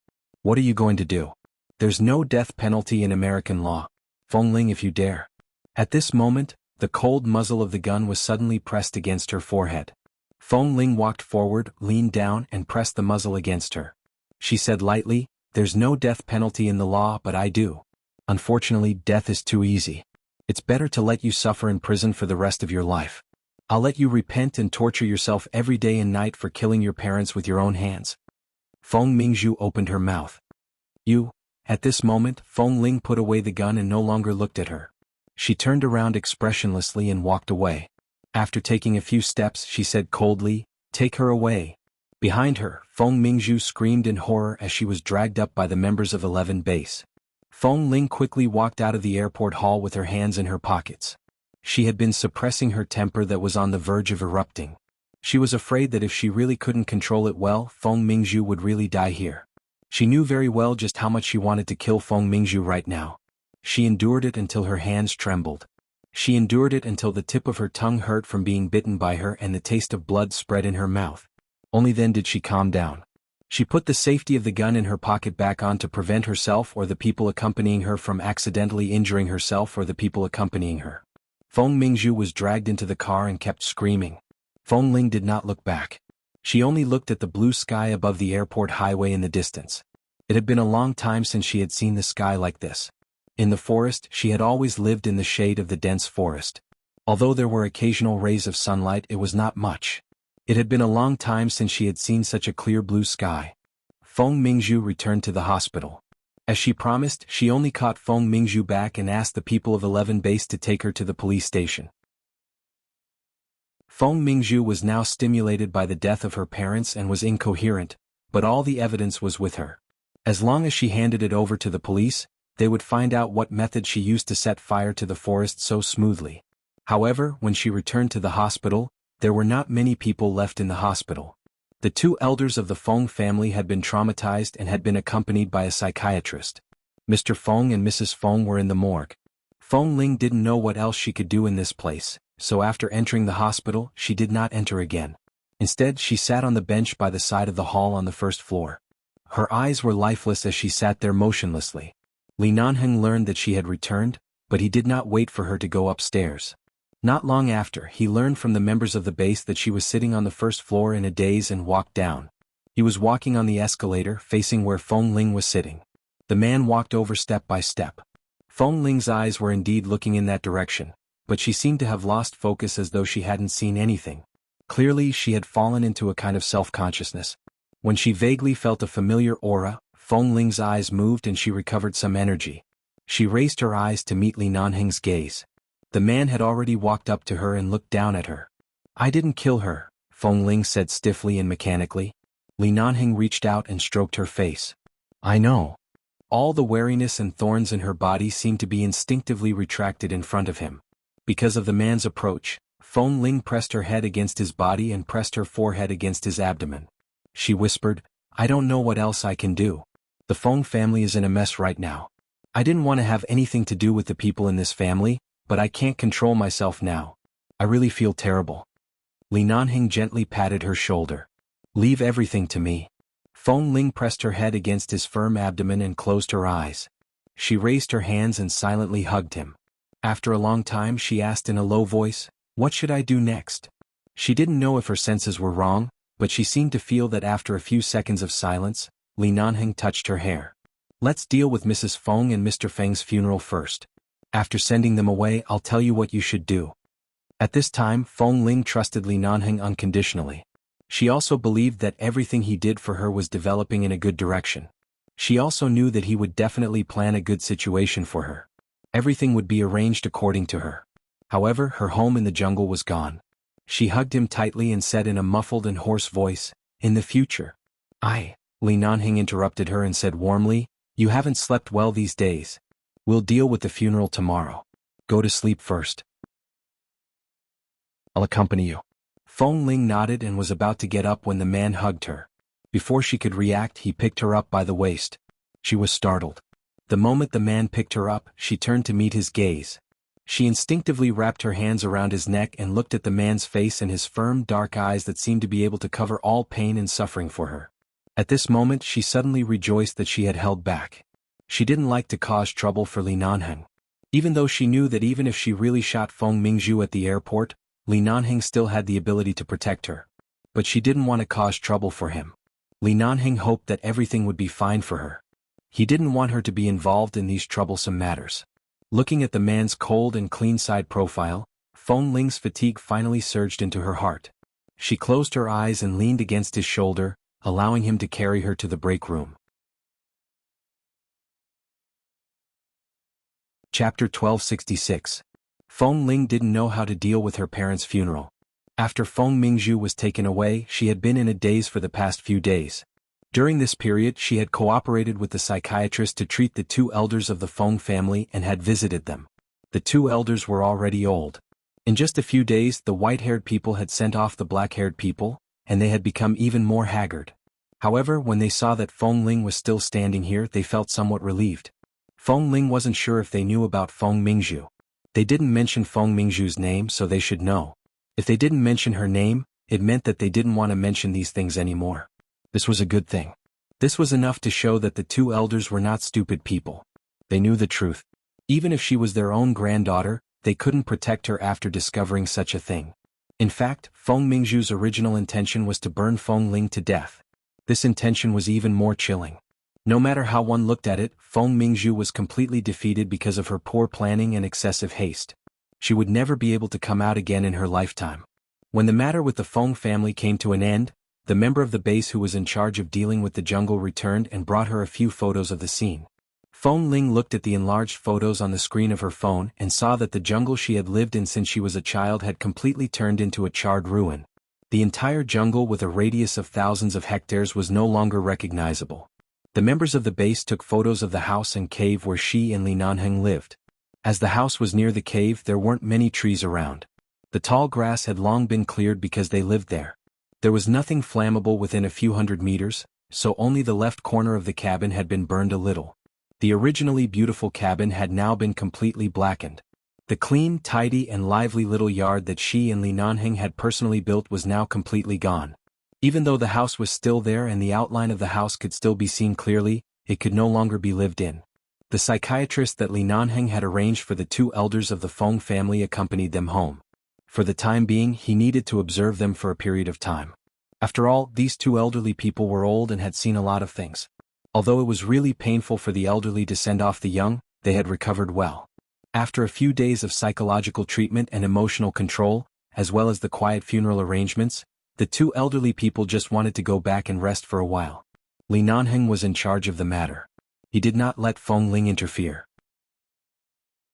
After everything was done, Feng Ling stood in front of the hospital door and watched as the two elders of the Feng family were helped into the car. Kay walked behind her.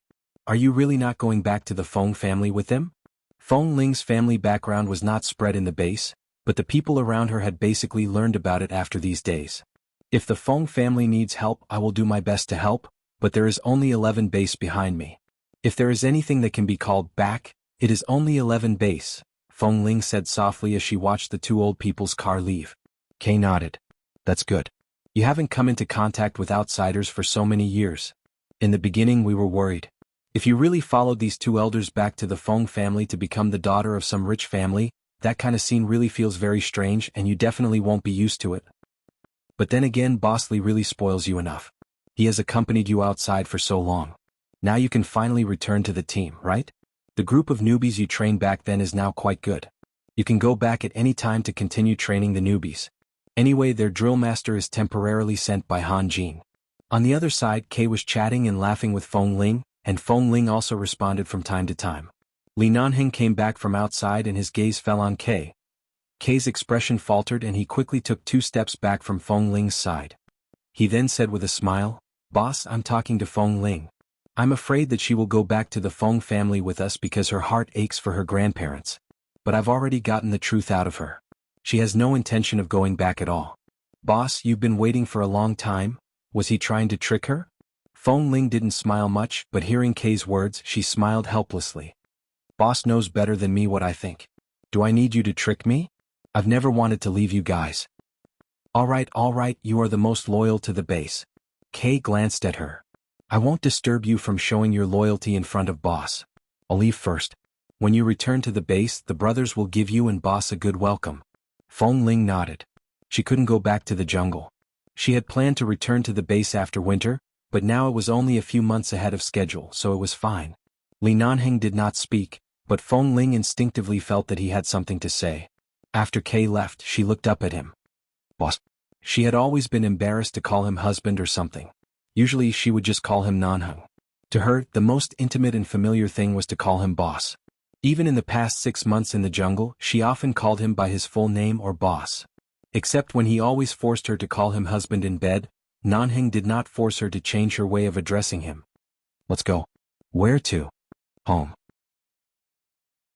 When Feng Ling heard these 2 words, the first thing that came to her mind was the cabin in the jungle that had been blackened to the point where no one could live in it anymore. She dispelled this unrealistic idea and thought of the Feng family. Neither seemed possible, so she didn't understand which home he was talking about. However, what happened recently made her used to listening to his arrangements. She didn't ask much and followed him. She opened the door and was about to sit in the car when she suddenly saw a document bag placed on the passenger seat. She glanced at it, picked it up and asked him, "What is this?" "For you."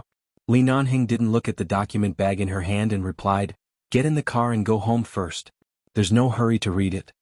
Feng Ling got into the car and looked at the document bag in her hand. She didn't see any words on it. He said he was not in a hurry to read it, so she didn't look at it and placed it in the box by the car door. Begging for monthly votes. Chapter 1267. Feng Ling didn't know what Li Nanheng was trying to tell her about going home. Recently, because of the Feng family's matter, Feng Ling wasn't mentally exhausted, but her mood was definitely affected. She didn't have the mood to consider many things. Right now, the only reason why she could return to normal was that she had been used to being alone since she was young. Her concept of family affection was very vague. The death of her parents was indeed very sad, but she didn't always put her unhappiness on the surface. A few days ago, when she went to talk to grandmother Feng, she heard that Qin Xiu had long known about her. However, because she could tell that Feng Ling liked freedom and didn't want to return to the Feng family, she respected her choice and didn't disturb her. What kind of gentlewoman was Qin Xiu? Feng Ling was deeply gratified and proud that she had such a mother. Even though they were separated forever, at least her heart was warm. Li Nanheng drove the car to a large supermarket in Los Angeles. Feng Ling didn't understand what he wanted to buy, so she got out of the car and walked in. In the end, the man bought a bunch of ingredients and hot pot seasonings. This scene was very similar to when he helped her cook hot pot at home. Was he planning to accompany her for a while before returning to the base? After all, although every day in the jungle was peaceful and happy, he really could not eat hot pot. Usually he ate whatever was available.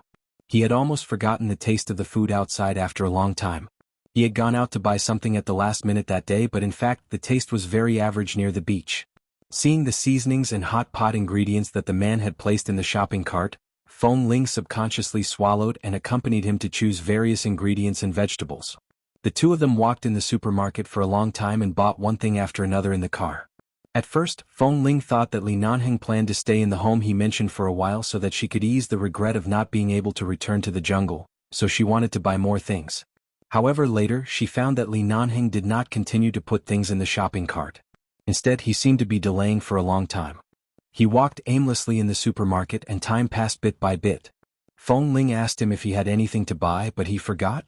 What did he want to buy? He then casually picked up a bottle of sesame paste from the supermarket shelf. "I forgot, but I heard that hot pot with this kind of sesame paste is common in China. I can buy it and try it." "All right." Feng Ling checked the things in the shopping cart. "It's almost enough. I've already bought a lot." The man glanced at her and pushed the shopping cart to the cashier. In the end, they did buy a lot of things. There were 2 big bags full. Feng Ling was afraid that the bags would fall out because they were too heavy, so she specially bought 2 more shopping bags. She wanted to help carry them, but Li Nanheng had already picked up the bags and carried them out. She followed behind and watched the man's tall and straight back. She felt that he was going to use this hot pot to fill her to death. Otherwise, why would he buy so many? "When you say go home, do you mean go back here?" Feng Ling looked at Li Nanheng's apartment in Los Angeles and looked up. She still remembered that on the floor below his apartment, he was the one who bought the apartment for her. She had never lived in her own apartment. Li Nanheng didn't speak but got out of the car and carried the things he had bought in. This man seemed particularly silent today. Feng Ling was about to get out of the car when she suddenly heard him remind her to take out the file in the car. Hearing this, Feng Ling picked up the file, got out of the car and walked out. When she followed him into the apartment, she saw that the security guards outside were still the same too. In fact, she hadn't been here many times, but the security guards seemed to recognize her. They smiled politely and warmly at her as if asking, "Ah, I haven't seen you for many years. You're finally back?" Feng Ling responded with a faint smile. It was not until Li Nanheng, who had already entered the elevator, urged her to go over that she quickly followed him into the elevator. The two security guards outside the door were surprised by Feng Ling's smile. This young lady who appeared with Mr. Li had short hair. At that time she was dressed like a little boy and never smiled at strangers. Her face was always cold. But just now her hair had grown quite a bit. It looked like it was almost the length of her neck. Her hair was soft, and her personality seemed to be much calmer and gentler. She was no longer so cold and distant, and she could even smile at them. In just a few years, the callous young man had transformed into a gentle and peaceful woman. Feng Ling's personality had never changed. It was just that in the past she was used to hiding herself and didn't like to be close to others. She never smiled at others because she didn't know why she should smile. Was there a need to smile? In the past few years she had been sharpened and experienced many things. She no longer treated people with the same attitude as before, but she was still the same person in her bones. It was just that she seemed to be a lot gentler. The tomboy who had dressed up as a man back then looked very different from the carefree Feng Ling who had grown a bit of hair. As a result, when the security guard outside the door looked at her with a smile, his eyes seemed to be a little stunned. Feng Ling was thinking in the elevator. At the same time, she was considering if she should find time to trim her hair again. She hadn't cut it in the jungle. Now that it was so long, it seemed like it could be tied up. However, she might need some small clips to clip some stray hair by her ears. Before she could think about it, the elevator stopped. Li Nanheng did not speak and walked out. She quickly followed him with the document in her hand. When the door opened, she walked into the apartment she had lived in when she was recuperating. Looking at the clean interior and the clean indoor slippers in front of the door, she knew that although no one had lived in this apartment for a long time, the auntie must have taken time to clean it. Such cleanliness was indeed in line with Li Nanheng's usual obsession with cleanliness. If his own apartment was covered in dust, he probably wouldn't be able to accompany her to clean the house like he did in the jungle. Li Nanheng put the two shopping bags aside and turned back to see that Feng Ling was still standing at the door. His cold brows moved. "What? Are you used to living in the wooden house and don't dare to enter the apartment outside? Haven't you been here before?" Feng Ling was slightly embarrassed and quickly changed her shoes. As she did so, she said, "I remember that the floor below is the apartment you bought for me. And it's been renovated a long time ago, but you probably won't have a chance to live in it. Just leave it for now," the man said lightly and picked up the shopping bag to enter the kitchen. Chapter 1268. If she came here, she would stay with him. She definitely wouldn't have a chance to stay here. Feng Ling saw that he had entered the kitchen and followed him to take a look. She had just moved close to his back when the man pulled her into his arms. He lowered his head and stole a kiss on her lips. He then pressed his lips against her ear and said, "Go wash the fruits and cut some fruits to eat. We'll cook hot pot tonight." Feng Ling instinctively turned her neck to the side because of the man's voice and breath. Li Nanheng looked at her white neck, chuckled and bit her neck again. She cried out in pain and quickly pushed him away.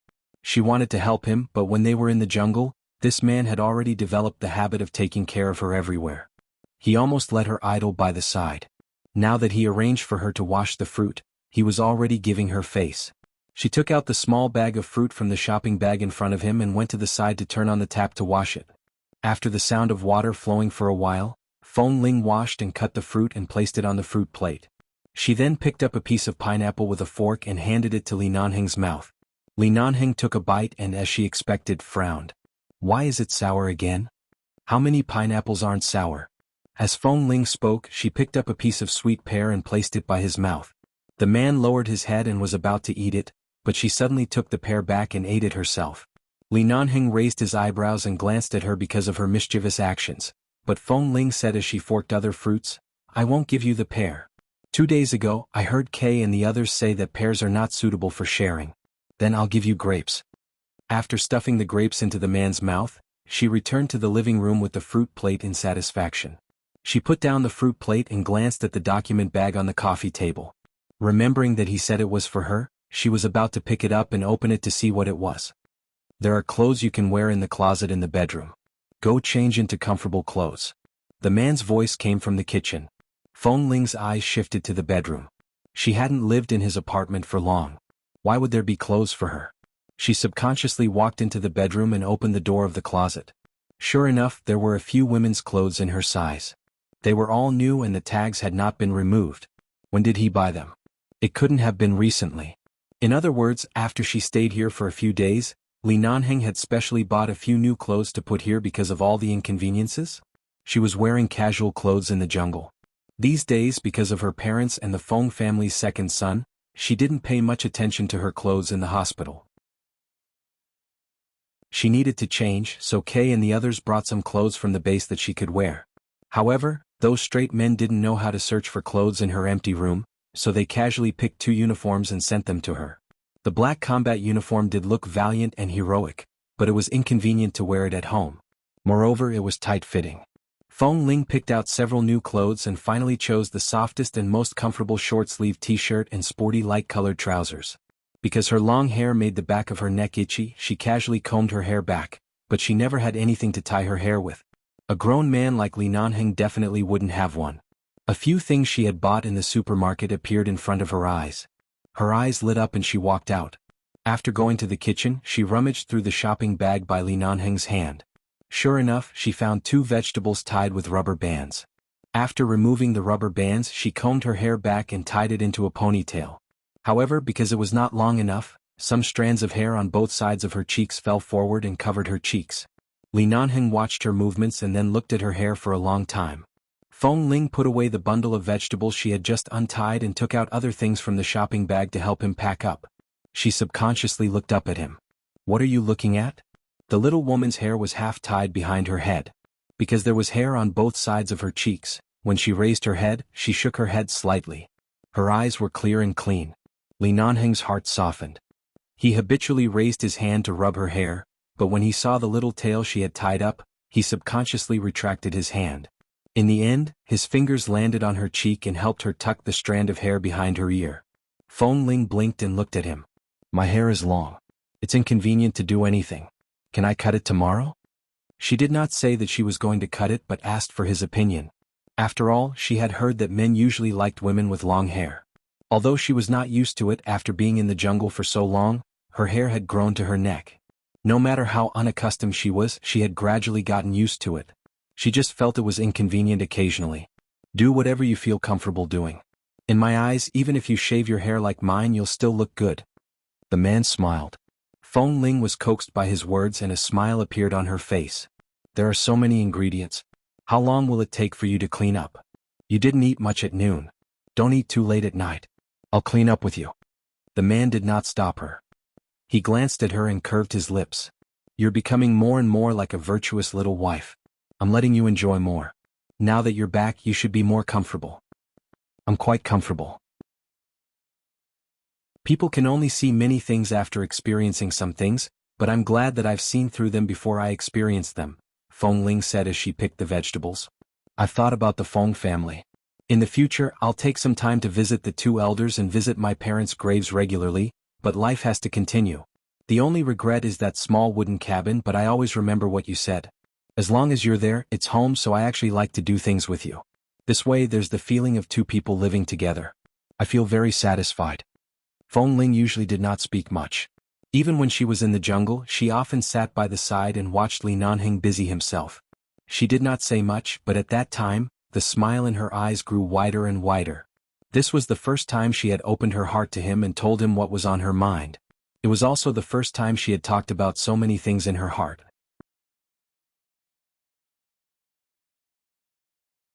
Chapter 1269. It was rare to hear Feng Ling's heartfelt words. Li Nanheng smiled, wiped his hands clean and pressed her into his arms. He lowered his head and pressed his forehead against hers. His nose was pressed against hers, and there was only half a finger's distance between their lips, but their breaths were intertwined. So, you love me very, very much now? The man's voice was low and husky, and he kissed her on the lips, taking advantage of her. Feng Ling was just telling him the truth. She didn't know why he was suddenly in heat, and she hadn't washed her hands yet. She quickly stretched out their hands to avoid dirtying his clothes and then dodged back. Li Nanheng, don't you know shame in your life? I just said a word and you kissed. However, the man directly pecked her lips again. What are you embarrassed about? I really don't know. I only know that you said you liked to do anything with me. You said you liked the feeling of coexisting with me. This is dependence, understand? Feng Ling, the days we spend in the jungle have made you completely accustomed to relying on me. No matter what happens in the future, you have to remember this feeling. No matter where you are, you have to think of me first when you encounter something. I will definitely be worthy of your dependence, N? As he spoke, he kissed the corner of her lips. No matter where you are, I will stand behind you. Where else can I go? Feng Ling didn't understand what he meant. She glared at him and quickly pushed him away. All right, hurry up and wash the vegetables. If you continue to dawdle, you'll probably eat very late tonight. She quickly left the kitchen. Otherwise, this man would probably continue kissing and wasting time. Feng Ling hadn't used her phone for many months. A few days ago, she had just recharged her phone, but she didn't know many people, so she only used text messages to contact a few familiar people. The others were also members of 11 Base. They all knew her situation, so there was no need to respond. By the time she installed a few new mobile apps that had been released in the past 6 months on her phone, the aroma of hot pot seasoning wafted out of the kitchen. After a while, she put down her phone and did not turn on the TV. The days she used to live in the jungle were even quieter than this, but she didn't feel bored at all. She really liked to watch Li Nanheng by the side, just like how Li Nanheng always liked to watch her in the past. Liking someone and loving someone was like this. There was no need to do anything special. As long as he was by your side and you could look at him closely, it was the greatest satisfaction. She ran to the kitchen door and watched Li Nanheng busy helping her prepare the ingredients for the hot pot. She leaned against the door and watched him. Feeling her gaze, Li Nanheng looked back at her. Their eyes met. Even though the kitchen was filled with the smell of the hot pot and steam was rising from the pot, he could see the great satisfaction in Feng Ling's eyes. In fact, Feng Ling was not as cold and unapproachable as she had appeared for many years. She was actually a very simple person. She was so simple that there was no need to specially coax her. She was easily satisfied. Go get the bowls and chopsticks. I'll bring the hot pot out. It'll be ready soon. Li Nanheng gave her a look. All right. Feng Ling cooperatively rushed in to get the cutlery. She quickly walked in and out, placing the cutlery on the dining table one by one. The dinner was very satisfying. This was the first time she had sat at home and eaten so quietly since leaving the jungle. Furthermore, it was the kind of leisurely way where she could take a shower and sleep after eating. Feng Ling was the one eating most of the time. Li Nanheng kept helping her cook the food she liked. After he was done, he put it into the bowl in front of her. Li Nanheng was a man who didn't care about trifles. Furthermore, he exercised a lot and had a good figure. Under normal circumstances, he would eat more than her, and when he ate with her, he would eat a lot. However, today with the steaming hot pot in front of him, he didn't seem to eat much. Most of the time he helped her cook all kinds of food. He only occasionally picked up a few chopsticks. Aren't you hungry? Feng Ling asked. She remembered that he hadn't eaten or slept well recently, and he hadn't eaten much today. I'll watch you eat first. I'm not in a hurry. The man continued to help her cook the meat and put it into the bowl in front of her. At this moment, the man's phone rang. After looking at the caller ID, he signaled for her to eat first and got up to answer the phone. Feng Ling ate the meat in her bowl and turned to look at the man who had walked to the window to answer the phone. From the content of the conversation, it seemed to be about the internal affairs of 11 Base. After listening for a while, she dipped a few pieces of meat and put them into Li Nanheng's bowl. Sure enough, after the man hung up the phone and returned, he saw the meat piled up like a small mountain in the bowl and glanced at her. What? Are you afraid I'll starve? You're treating me like a pig now. I have to do the same. Feng Ling blinked at him. Li Nanheng smiled. In the evening after dinner, although the hot pot had been removed, every corner of the apartment seemed to be filled with the smell of hot pot. Feng Ling went to take a shower and saw that Li Nanheng, who had already taken a shower, was wearing a dark blue bathrobe and was lying casually on the bed in the bedroom. He was holding a remote control in his hand and watching TV. However, he kept changing the channel and there seemed to be nothing to watch. The curved screen TV hanging on the bedroom wall kept changing the programs of various channels, and the languages of various countries frequently changed. Feng Ling did not dry her hair. Her body was warm, but her hair was a little cold. She lifted the quilt at the end of the bed and crawled in. Then she crawled out of the quilt and approached the man. She was about to speak when from the corner of her eye, she saw that the file she had placed on the coffee table was placed on the bedside table. She hadn't had the time to look at what was inside all day. She originally wanted to play with him, but she was immediately attracted. She reached out to take a look. What exactly is inside? However, before her hand could touch it, her waist was suddenly held by the man's hand. She was wrapped in a bath towel. When the man turned her over and pressed her down on the bed, he quickly untied her. A few days ago, she didn't even have the time or mood to be intimate in the hospital.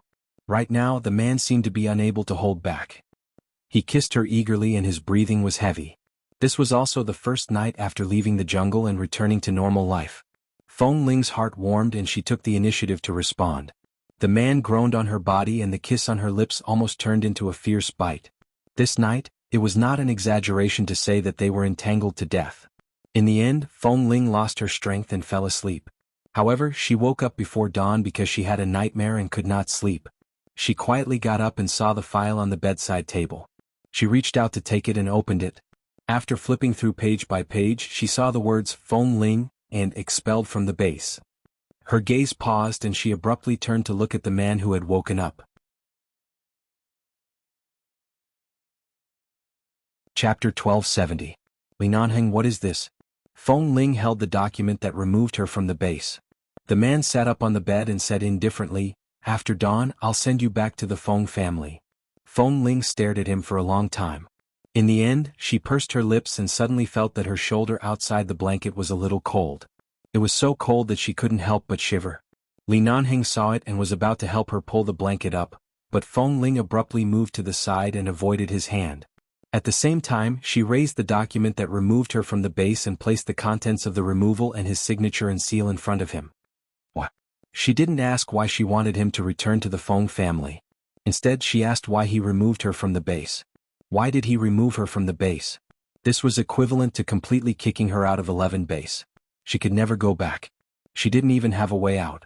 Even if the members of 11 base died, they would die with the name of 11 base. Being removed from the base was a punishment that only members who had made a particularly serious mistake would receive. Furthermore, after being removed from the base, they would never be able to enter again in this life. From now on, she wouldn't even be able to enter a training camp for newcomers, let alone be an instructor or a sniper team. Because she was completely unqualified. She was completely rejected by 11 base. Your father, Mr. Feng's last wish was for me to send you back to the Feng family, cut off all paths of retreat, and force you to go back. Li Nanheng didn't want to hide it from her. He knew that the Feng family had let you down, but he had no choice but to place the burden of the Feng family's future on you. You would only choose to go back when you had no way out. He hoped that you could truly grow up and that one day, you could become a towering tree of the Feng family and support the entire family. Asking me to cut off your path of retreat is equivalent to cutting off everything for me. Li Nanheng looked at her. I can understand his thoughts and try my best to respect his last wish. However, the only thing I can do is to make you never return to the base again. It's impossible for me to cut off all contact with you.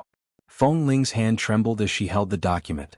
It turned out that her father had called Li Nanheng into the emergency room and told him this at the last moment of his life. Most of what 11 Base has experienced is a matter of life and death. This kind of danger only exists on the surface. Whether we live or die, we will have a good time.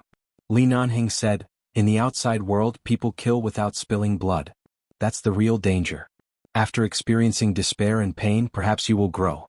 Perhaps you will become braver and stronger because you've risked everything, but I don't intend to let you experience that. I can't abandon you. I'll accompany you to grow. Even if I'm not in the base in the future, I'll always stand by your side and... As the man spoke, he raised his hand to pull her out of the quilt and hug her.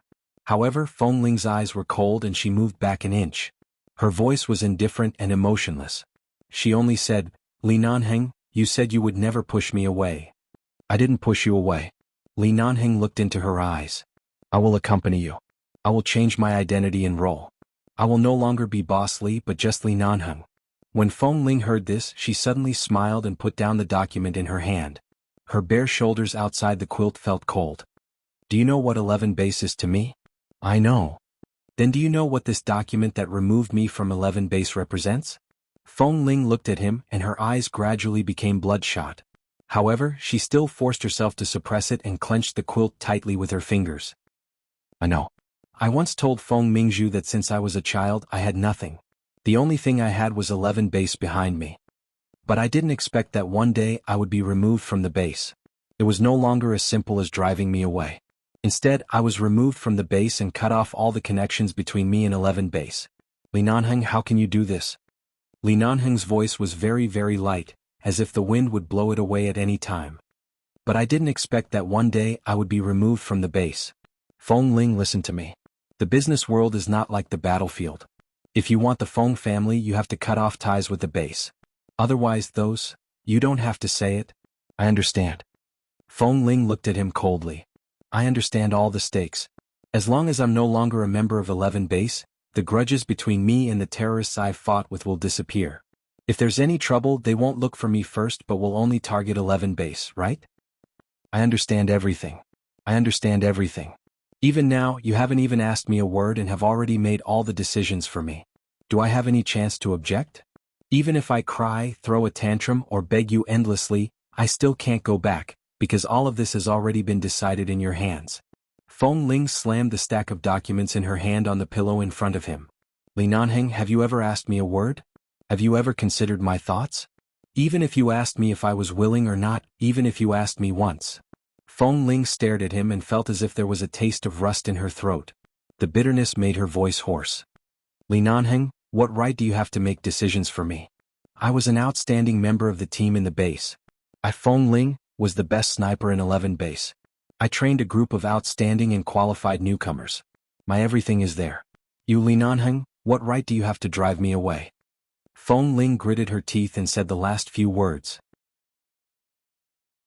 When the man was about to silently hold her in his arms, Feng Ling suddenly shouted angrily, "Don't touch me! Feng Ling, don't call my name and don't touch me." Feng Ling tried her best to calm her breathing and then slowly got up from the bed. Even though she was naked, she didn't seem to notice. She opened the cabinet and took out a set of clothes. Her movements were somewhat mechanical as she put them on in front of him. Feng Ling, calm down. Don't lose your temper. Although I made arrangements for you, I did it for you. You don't have to say anything. I'm very calm. Feng Ling glanced at him for the last time. You want me to go back to the Feng family, right? All right, I'll do as you wish. Li Nanheng's eyelids twitched. He had thought of Feng Ling's reaction. She would be angry. She might even be so angry that she would hit him, scold him, and question him hysterically. He didn't expect her to be so calm. She was so calm that Li Nanheng, who had already arranged everything for her and wanted to help her pave a way out, panicked for no reason.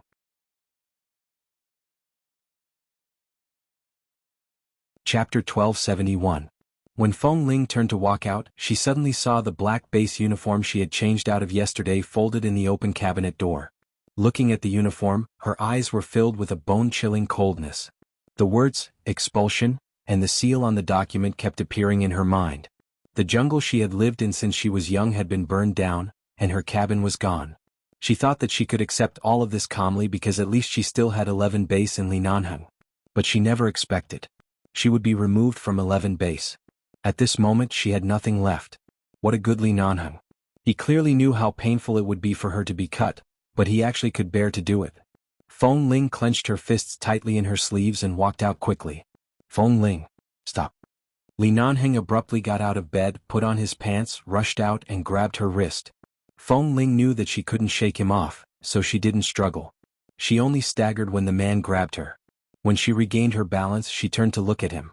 I want to go out and be quiet. Her voice was calm. Li Nanheng held her wrist tightly. No, stay here. When you've thought it through, I'll send you back to the Feng family. Li Nanheng, I've tried my best not to yell at you. Let me go out and be quiet. Don't force me. Feng Ling's eyes gradually turned red. I'd rather you yell at me than hold it in like this. Before you really think it through, you can't leave my sight. What right do you have to restrict me? I'm no longer a member of your base. I have my freedom. Feng Ling couldn't help but raise her voice. Let go. Because I'm your man? I'm your future husband. Li Nanheng did not hesitate at all. He had no intention of letting go. At this moment, Feng Ling suddenly smiled. What did you just say? You cut off my path of retreat, but you can't bear to cut off everything about me. You can't do it, you can't bear to, can you? Little by little, Feng Ling looked into his eyes and slowly pulled her hand away from his wrist. When she finally pulled her hand out, she took a step back and rejected all his touch. She said coldly, all right, I'll do it for you. I'll cut it for you. What do you mean? Li Nanheng's eyelids twitched. Li Nanheng, let's break up. Feng Ling's voice was soft but clear. Take back what you said. I'll pretend I never heard it. There's no need to take it back. Feng Ling looked at him coldly. Do you want to cut off my retreat? Alright, I'll do it myself. Feng Ling. Li Nanheng. From now on, I have nothing to do with you. If you dare to follow me and pester me again, I will call the police. I am no longer a member of 11 Base. I enjoy the legal rights of an ordinary American citizen. I'll call the police. I will do my best to cut off everything with you. With that, she turned around, pushed open the door and strode out, leaving the fierce-looking man behind, and entered the elevator without looking back. She walked out of the apartment with anger. When she passed by a flower bed, the various external and internal injuries she had suffered from many years ago suddenly exploded in her heart. The wounds on her shoulders, back and body that had long healed without any scars were screaming in pain. Inch by inch, she felt that something was really cutting her heart. She was in so much pain that her entire body was trembling. Suddenly, she felt a fishy taste in her throat. She stumbled and fell to the side of the flower bed, spitting out a mouthful of blood. She watched helplessly as a large mouthful of blood spurted out. She stood there stiffly for a long time, staring at the blood. Then she took a deep breath, got up and continued to walk out.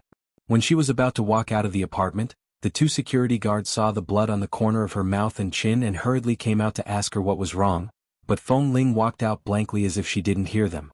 Until the roadside, she didn't even look at the alternating traffic lights. She just crossed the road as if she couldn't see all the cars passing by quickly. Several cars were forced to stop by her ghost-like figure on the road. They were so angry that they stopped their cars and kept honking at her. Someone even stuck out his head and scolded her if she was crazy. Hearing this, Feng Ling turned her eyes and looked coldly at the person who was scolding her.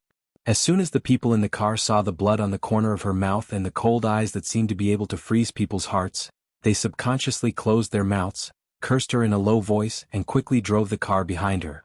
A few minutes later, the security guard saw Li Nanheng walking out quickly. He hurried forward and asked, Mr. Li, did something happen? Li Nanheng had just passed by the flower bed and ignored the security guard's words.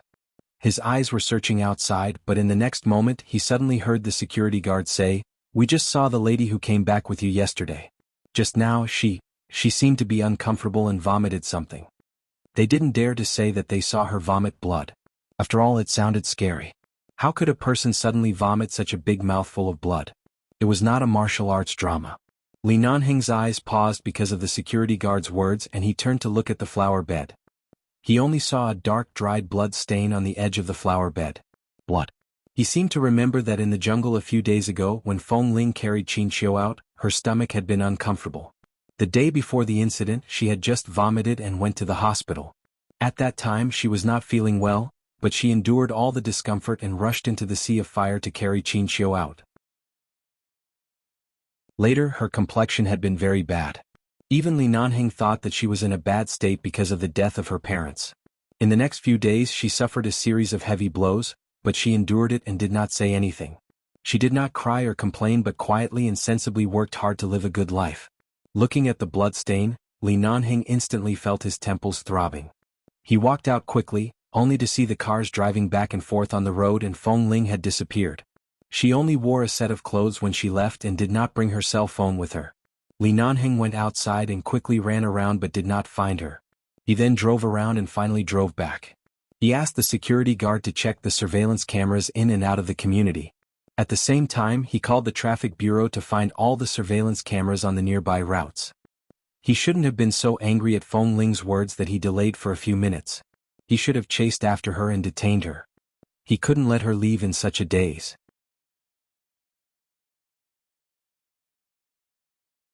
Chapter 1272. Li Nanheng's hand was on the steering wheel.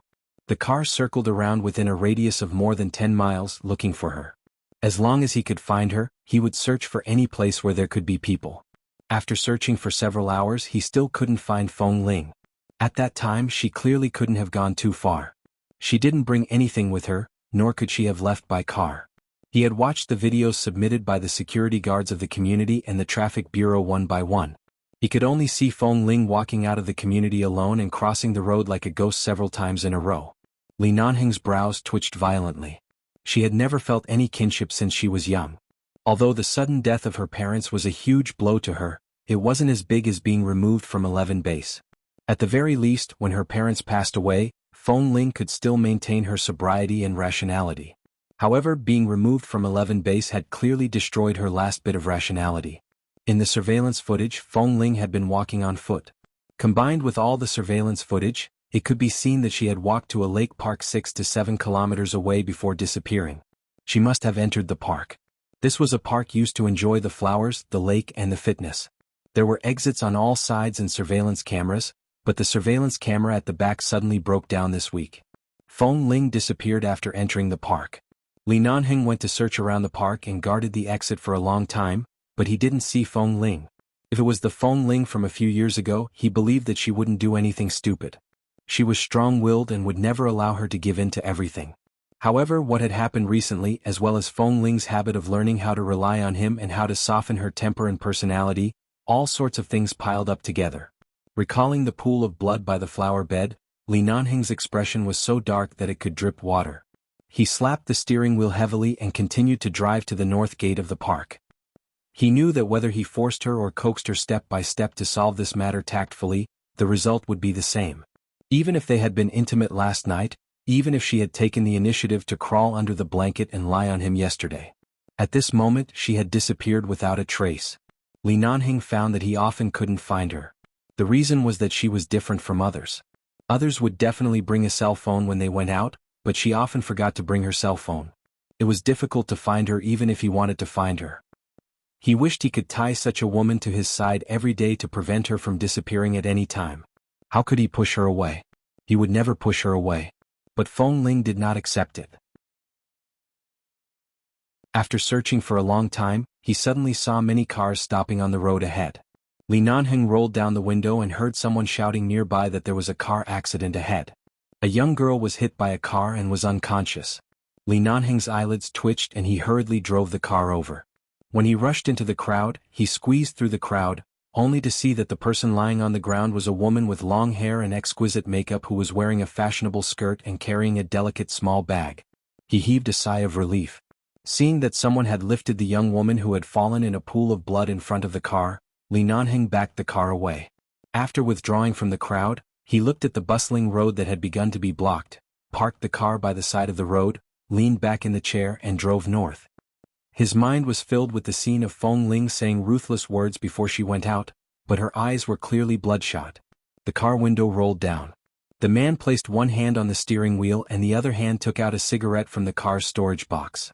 He smoked several cigarettes in a row, but he couldn't get rid of the frustration in his heart. When the road ahead was clear, he continued to drive the car. He walked back and forth on all the roads outside the north gate of the park countless times.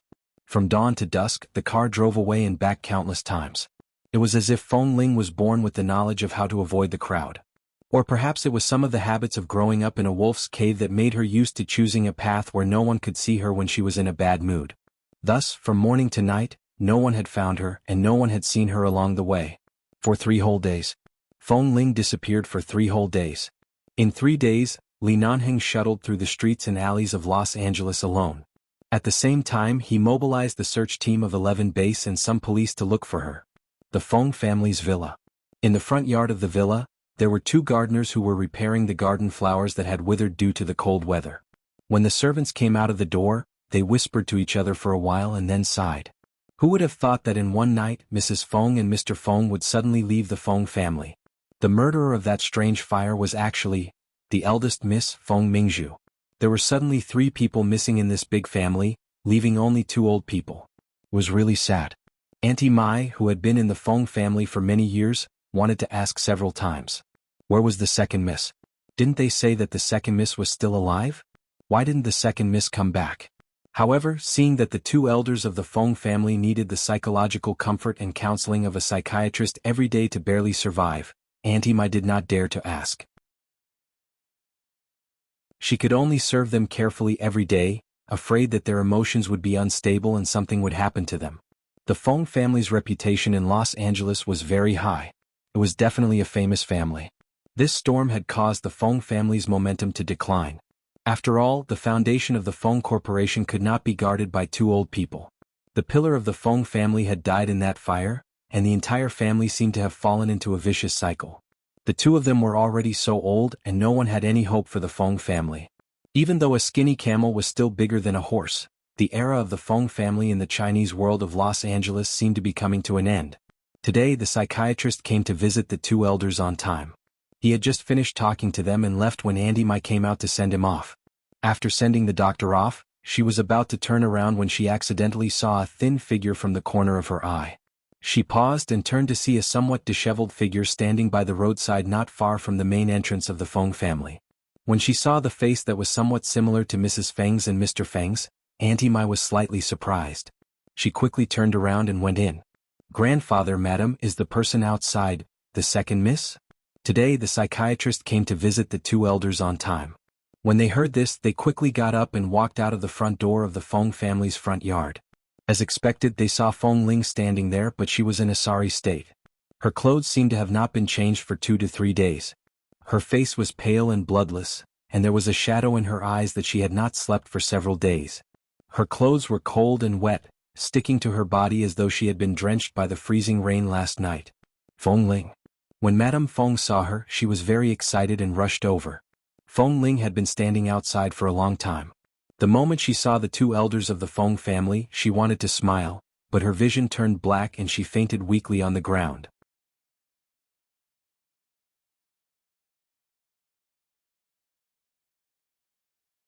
Chapter 1273. Old Madame Feng cried out in shock as she watched her granddaughter, who had appeared in front of the Feng family, suddenly fall to the ground. She was old and her legs were not nimble. As she ran, she called out, "Quick, help her up." Grandfather Feng walked over quickly and saw Feng Ling being carefully helped up by the servants and gardeners. He frowned. What's wrong with this child? She didn't look so thin in the hospital a few days ago. How did she become so thin in just a few days? Hurry up and help her in. Call a doctor over. Old Madame Feng stepped forward and touched Feng Ling's cold face. Her heart ached and she couldn't help but say excitedly, "My little granddaughter is actually home. Child, my little granddaughter." When the servants heard this, they didn't dare to delay. They quickly picked up Feng Ling, who was so thin that she didn't weigh much, and brought her into the villa as quickly as possible. Auntie Mai personally helped the unconscious Feng Ling into the bathroom and helped her take a hot shower. She then helped her change into a clean set of clothes and quickly sent her to the bed. The two family doctors from the Feng family had already arrived. As soon as they entered, they quickly examined her. After confirming that Feng Ling had changed her clothes, Grandfather Feng walked in. He stood in the spacious bedroom with his wife and watched Feng Ling, who was lying motionless on the bed. Although Feng Ling was nearly 1.7 meters tall and wasn't considered short among Eastern women, she was too thin. Lying in the 2-meter-wide bed, she was covered with a white down quilt. Her face was almost as white as the quilt. Her hair was still wet and scattered on the pillow. She looked small and fragile, as though she would shatter with a single touch. This was no longer the Feng Ling who had personally carried her parents out of the fire in the jungle wearing a heat-resistant suit. "How is it? What happened to her?" Seeing that the two doctors had been examining her for a while, the old lady walked over worriedly and asked, "Madame Feng, don't worry. Don't be anxious. Her life isn't in danger. It's just that she hasn't eaten for days. In addition, her stomach has suffered from severe gastric bleeding in the past few days. Right now, she's only unconscious because her physical strength can't take it anymore. Don't worry." Stomach bleeding? The old lady stood by the bed and looked at Feng Ling's pale face with heartache. After returning to the Feng family, she faced this empty villa for several days. Finally, because of Feng Ling, she felt that this house was no longer so empty. "Leave this place to the doctor first," Grandfather Feng said softly. "Since this child is willing to come back, it's a good thing. We'll talk about it when she wakes up." The news that the second miss of the Feng family had returned revived the entire Feng family. In particular, old Madame Feng was not in a good state a few days ago.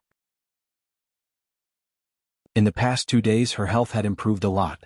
Even though Feng Ling had been unconscious for an entire day after returning, she had personally cooked a lot of nutritious medicinal soup for her little granddaughter. She had been boiling it on the fire, and the more it was boiled, the more delicious it became. She was waiting for Feng Ling to wake up so that she could drink it directly to nourish her body. Second Mrs. Return is the happiest thing for Madame Dowager these days. Auntie Mai stood outside the kitchen and watched as old Madame Feng, who hadn't cooked for more than 10 years, worked busily inside. At the same time, she sighed and said to Grandfather Feng, who was standing outside the kitchen. Grandfather Feng didn't say anything, but Auntie Mai could tell from the two elders' eyes that they really hoped that second miss would stay in the Feng family in the future. She just didn't know what the second miss had experienced these days. How did she end up like this? She had been unconscious for a day and a night, and why did she suddenly return to the Feng family? Furthermore, when she returned, she didn't bring anything with her. Her identity document, wallet, cell phone, nothing. It was as though she had been wandering all the way back. She recalled that when she saw the second miss outside yesterday, she stood outside the door and looked at the Feng family's villa blankly. She then recalled what had happened to the second miss when she was 1 year old. She almost lost her life in the sea. To be able to survive and return to the Feng family one day was a great gift to the Feng family. It was no wonder that old master and old madam were so happy. In this family, their only hope now was second Mississippi. Old man Auntie Mai, quickly help me try it. How does it taste? Old Madame Feng scooped out 2 small bowls of medicinal soup and handed it to them. I didn't add much salt. When she wakes up she should eat something lighter. See if it's tasty. Is it too bland?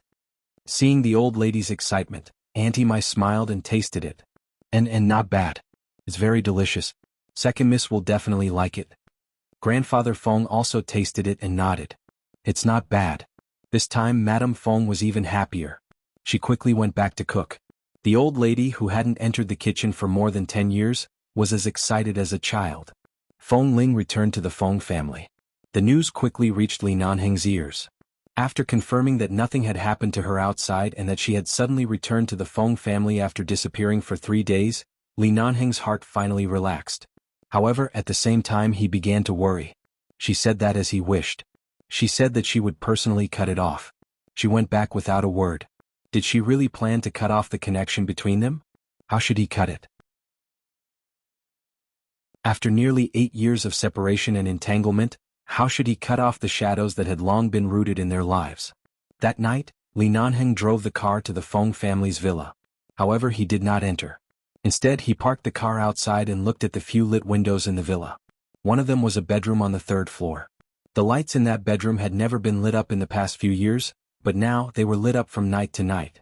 Feng Ling should be living in this room right now. Looking at the light in the room, it was as though he could finally feel her existence. Li Nanheng got out of the car and walked over. He stood outside the door of the Feng family and looked at the light in the room. Occasionally, he would see the figures of servants passing by the window. He stood there for an entire night. When the sky brightened, Li Nanheng spat out a ball of white air from his mouth. He still did not leave. At this moment Auntie Mai sent the doctor out.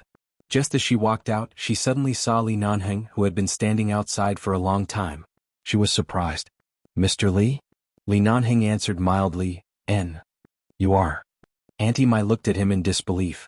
It was 6 o'clock in the morning. When did he come? So early? Could it be that he had been standing all night? Hurry up and read the latest update.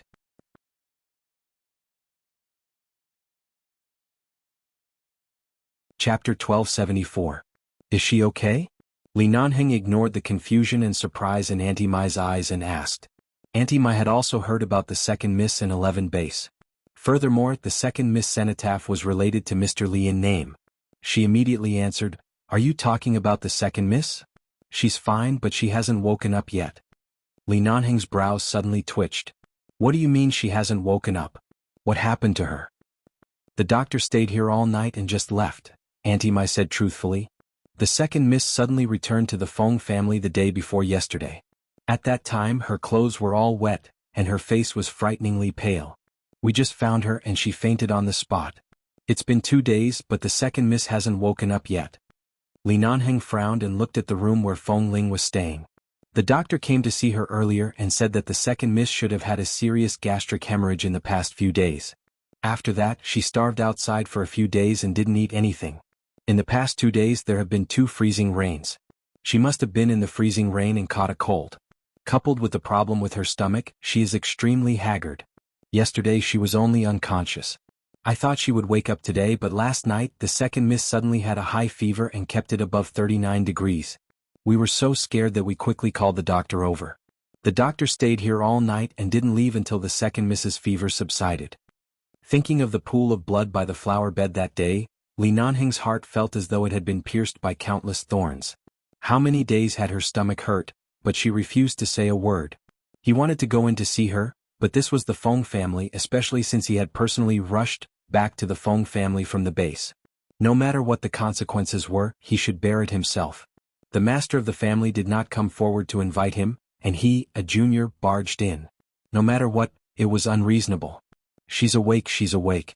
The second miss is awake. All of a sudden, a servant's voice came from inside. Hearing this, Auntie Mai immediately turned around and was about to walk back when she suddenly turned back to look at Li Nanheng. "Mr. Li, go in and take a look. Please come out and tell me after you're done," Li Nanheng said in a low voice. "Ah, okay." Auntie Mai knew that this young Master Li was famous for being not to be trifled with. Seeing that he was so polite and had no intention of barging into the Feng family, she couldn't figure out what was going on between him and the second Mississippi. She nodded and quickly returned to the villa. Feng Ling was indeed awake. She struggled in the darkness and vaguely heard some movements by her ears. From time to time she heard someone talking.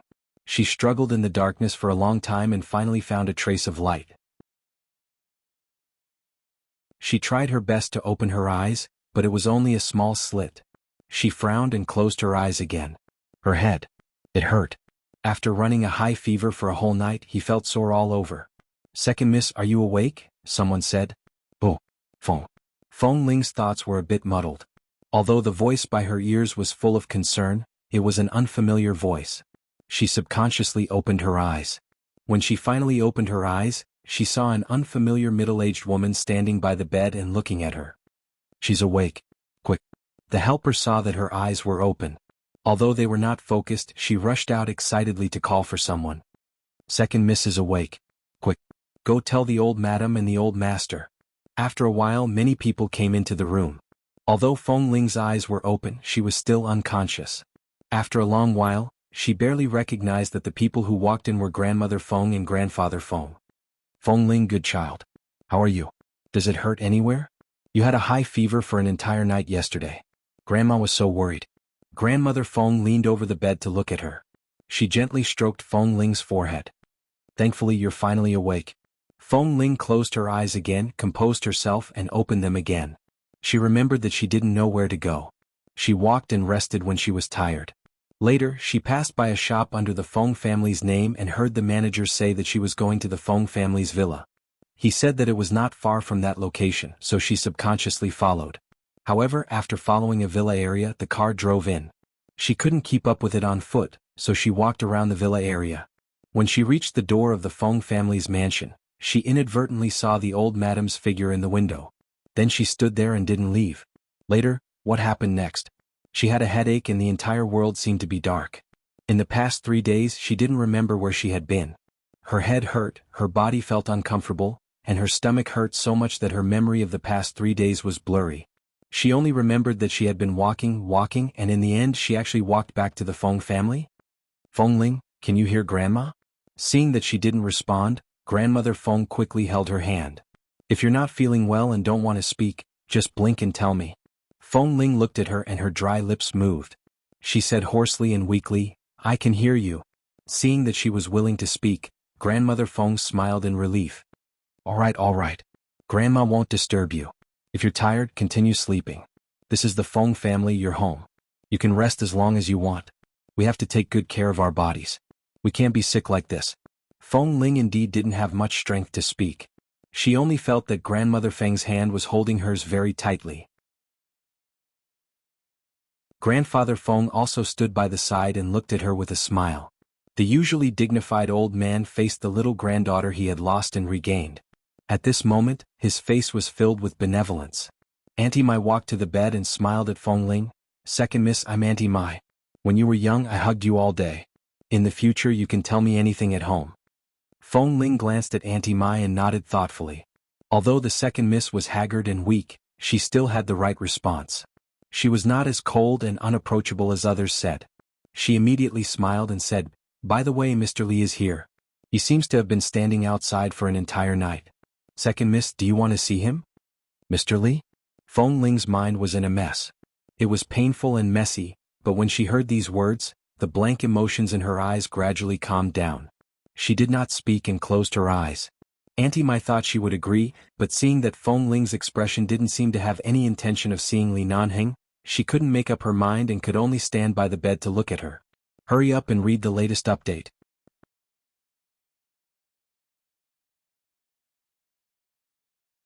Chapter 1275. After hearing Mr. Li's words, Grandfather Feng said, "Nanheng is here?" "Yes, I saw Mr. Li outside, but he didn't come in." Auntie Mai nodded. In Grandfather Feng's impression, Li Nanheng was really good to Feng Ling. A few days ago, although he was not in the mood in the hospital, he had coincidentally met him a few times. Could be seen that Li Nanheng really cared about Feng Ling. But why did Feng Ling suddenly come back alone and cause him such a mess? When Li Nanheng arrived at the Feng family, he did not enter. Feng Ling heard that he had come, but she did not speak or let him in. Grandfather Feng temporarily defined their situation as a quarrel, but after the quarrel, the Feng family still knew to return to the Feng family. This was a great relief to them. "Child, if you're still tired, take care of your body. If you want to see him, we'll let Nanheng in, but if you don't want to see him for the time being, it's fine," Elder Feng said. "No," Feng Ling said. Although her voice was hoarse, she could hear her determination. Her tone startled Madame Feng, who had been holding her hand. She looked at her closed eyes and asked warmly, "Did you quarrel with Nanheng?" Feng Ling did not answer. It was as though hearing Li Nanheng's name had caused her to lose all her patience. She furrowed her brows and was about to withdraw her hand when the old madam held it tightly. All right, Grandma won't ask any more. Don't be angry." Seeing her emotional conflict with Li Nanheng, Madame Feng quickly continued to hold her hand. At the same time she turned to Auntie Mai and said, "Then go tell him. Don't let him wait outside." "All right." Auntie Mai responded and looked at Feng Ling. Seeing that she really had no intention of seeing Li Nanheng, she could only turn and walk out. When she arrived outside, she saw that Li Nanheng was still standing there. There were no extra cigarette butts by his feet. He seemed to have been standing outside quietly for a long time. "Mr. Li," Auntie Mai walked out and said softly, "I'm very sorry. Although Second Miss is awake, she doesn't seem to be in a good state of mind. She sleeps and wakes up. It might not be convenient for her to see you." These words were too tactful. In fact, Feng Ling didn't want to see him, didn't intend to see him, and didn't want to see him. He knew her temper very well, but Li Nanheng didn't expect that the expulsion document would make her so angry. "It's okay. Let her rest more," Li Nanheng said indifferently. After a pause, he said in a low voice, "Take good care of her. Mr. Li, don't worry. The Second Miss is the treasure we lost and found. And you know, in this big Feng family, she's the only one worth remembering. We will definitely take good care of her. The Feng family will give her the best and won't let the Second Miss suffer the slightest grievance." As Auntie Mai spoke, she sighed with emotion. Her eyes were a little red. "It's really not easy. Second Miss is still alive. She's alive at home now." Li Nanheng didn't say much but glanced at the window of Feng Ling's room. "Mr. Li, I'll go in first. The weather has been cold recently and it often rains. Don't stand outside. Don't catch a cold," Auntie Mai said with concern. Seeing Li Nanheng nod indifferently, she quickly turned around and returned to the villa. After returning to the room, she thought she could still talk to the Second Miss, but when she entered, she saw the two elders of the Feng family carefully close the bedroom door and quietly walk out. Second Miss is asleep again? After all, Auntie Mai had hugged and coaxed the Second Miss every day and night when she was young. This relationship had long surpassed familial love. Of course she wanted to talk to her now, but she didn't expect the bedroom door to be closed just like that. She immediately asked, "Shu?" Matriarch Feng gestured to her. "She had a fever last night and only woke up for a few minutes. Her strength still can't hold on. After listening to me for a while, she fell asleep again. Let her sleep." Feng Ling was really asleep, and in the past 2 days after waking up, she hadn't recovered. She woke up and slept, and the time she slept was clearly much longer than when she was awake. In the past 2 days, the Feng family had really taken good care of her. Whether it was the two elders of the Feng family or all the servants who could come into contact with Feng Ling, they all felt sorry for her and took good care of her. Their tone was filled with, "Second Miss, you're finally back." However, Feng Ling was in a daze. She couldn't respond to the concern of the people in the Feng family. At most, when the old lady came to talk to her, she would say a few words to her and then fall asleep in exhaustion. After sleeping like this for 2 days, she woke up again and felt much better. At the same time, she heard two servants whispering by the bed. "He's still outside?" "That's right. Auntie Mai and I went out to buy something earlier. When we came back, we saw that the car was still there. The two of them haven't driven it away." Didn't our madam call him in for dinner? But he didn't come in. He just waited outside. Could it be that he's really waiting for our second miss? What a coincidence. Second Miss Cenotaph is married to the Lee family, and Mr. Lee is deeply in love with our second Mississippi. Second Miss doesn't say she wants to see him, but he's been waiting outside. There must be some story between the two of them. After hearing these words, Feng Ling just lay there quietly and did not speak.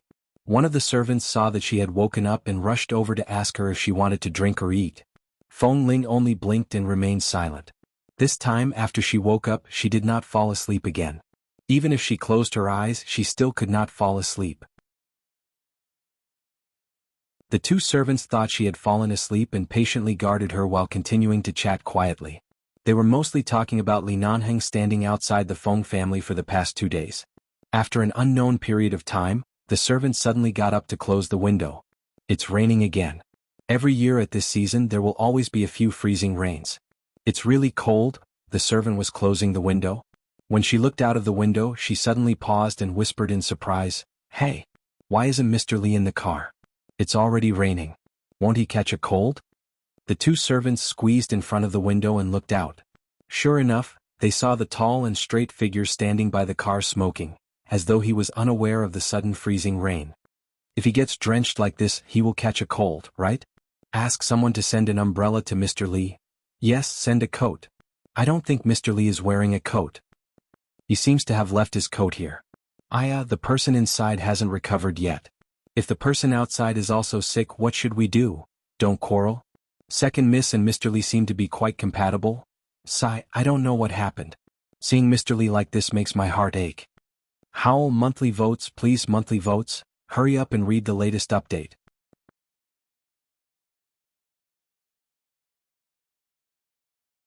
Chapter 1276.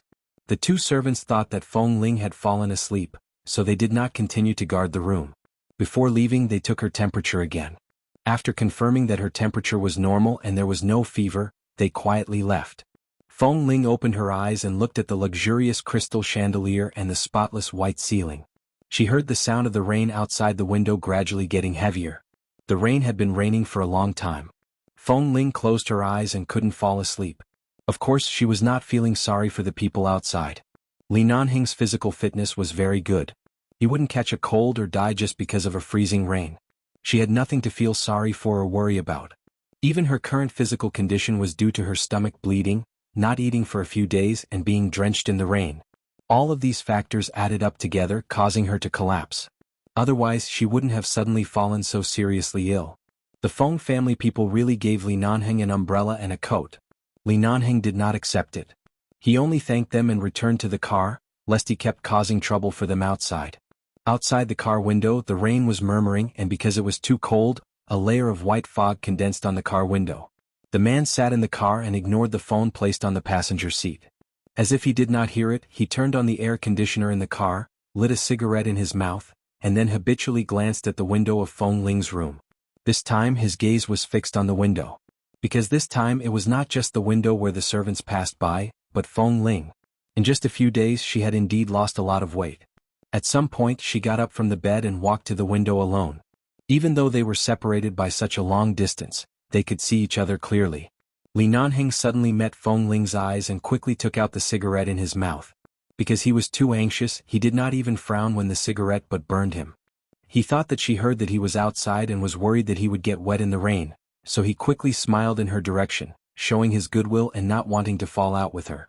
However, as soon as he smiled, Feng Ling expressionlessly closed the curtains, completely cutting off the only window that Li Nanheng could find comfort in for 2 days. Li Nanheng's smile froze. In the days after Feng Ling woke up, she quietly stayed in the bedroom and did not go out. Later, when she learned that Li Nanheng had been invited by grandfather Feng, the two of them chatted for a while before Li Nanheng left the Feng family and did not continue to guard the door. She didn't know what they talked about, but Feng Ling didn't care. After adjusting her condition in the Feng family for a few days, she finally recovered a lot of energy and gradually accepted her role in the Feng family. At first, she only addressed them as Old Madame Feng and Old Mr. Feng, but gradually, because of the Feng family's enthusiasm and the atmosphere of the entire family's love for her, she gradually let go of her uncomfortable emotions and occasionally called them Grandpa and Grandma. The two elders of the Feng family were extremely excited. In the past few days they had ordered one set of clothes after another for her. There were all kinds of styles and they were all suitable for her size. They also bought a lot of necessities for her and her room was almost full. Feng Ling had said several times that she didn't need to buy these things, but old Madame Feng always said that she owed her too much when she was young. Now that she had finally returned, if they didn't quickly think of a way to treat her well, the two of them would feel very uneasy.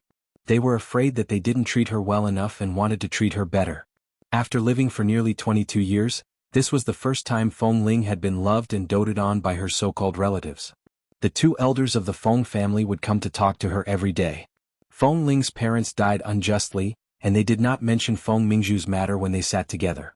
After all, they knew that Feng Mingzhu was the one who did it. She had long been arrested by the police, but after all, she was a child of the Feng family. Although the two elders hated her and would rather she plead guilty, they did not want to mention anything about Feng Mingzhu at home to add to their troubles.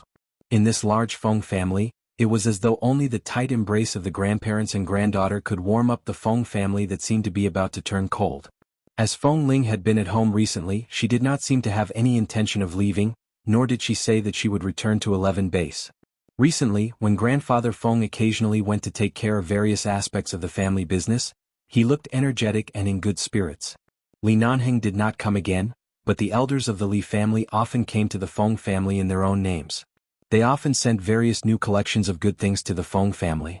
Feng Ling usually avoided them and had no contact with the Li family. After returning for a month, grandmother Feng was already used to Feng Ling being at home. She was no longer as afraid that she would suddenly disappear one day, but she was also used to sitting in Feng Ling's room and talking to her. "What do you think about Nanheng's matter?" Grandmother Feng looked at Feng Ling, who had already recovered a lot, and then at the white pajamas with lace on her body. She recalled Feng Ling's helpless gaze when she first wore these pajamas. When she gradually accepted these clothes that were too girly, and then looked at her calm expression that was used to accepting everything, the old lady's eyes were filled with a gratified smile. After returning for so long, the Feng family could tell that there was some conflict between Feng Ling and Li Nanheng. After Li Nanheng left, no one dared to mention his name in front of Feng Ling. This was the first time grandmother Feng had asked about Li Nanheng so directly. Feng Ling did not speak. Grandmother Feng sat by her bed. "Nanheng asked you to return to the Feng family, didn't he?" Feng Ling still did not speak. "I don't know what Nanheng talked to your grandfather about before he left that day, but our Feng family and the Li family have a good relationship. Your grandfather and I don't object to your relationship with Nanheng. Besides, there was an even more coincidental thing. It was your cenotaph, Grandma." Feng Ling interrupted her softly. "I went to 11 base when I was 13. It's been more than 8 years, almost 9 years. All kinds of people in front of me are from the base. Now that I've walked out, I should accept the outside world. I'm trying to adjust my state. For the time being, I don't want to mention anyone related to the past." Grandmother Feng paused and looked at Feng Ling. Li Nanheng was also included in the anyone related to the past category.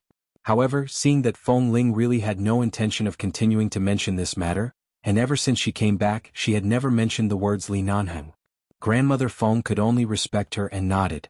"All right then, Grandma won't talk about it anymore. As long as you're fine, it's more important than anything else. W. for M."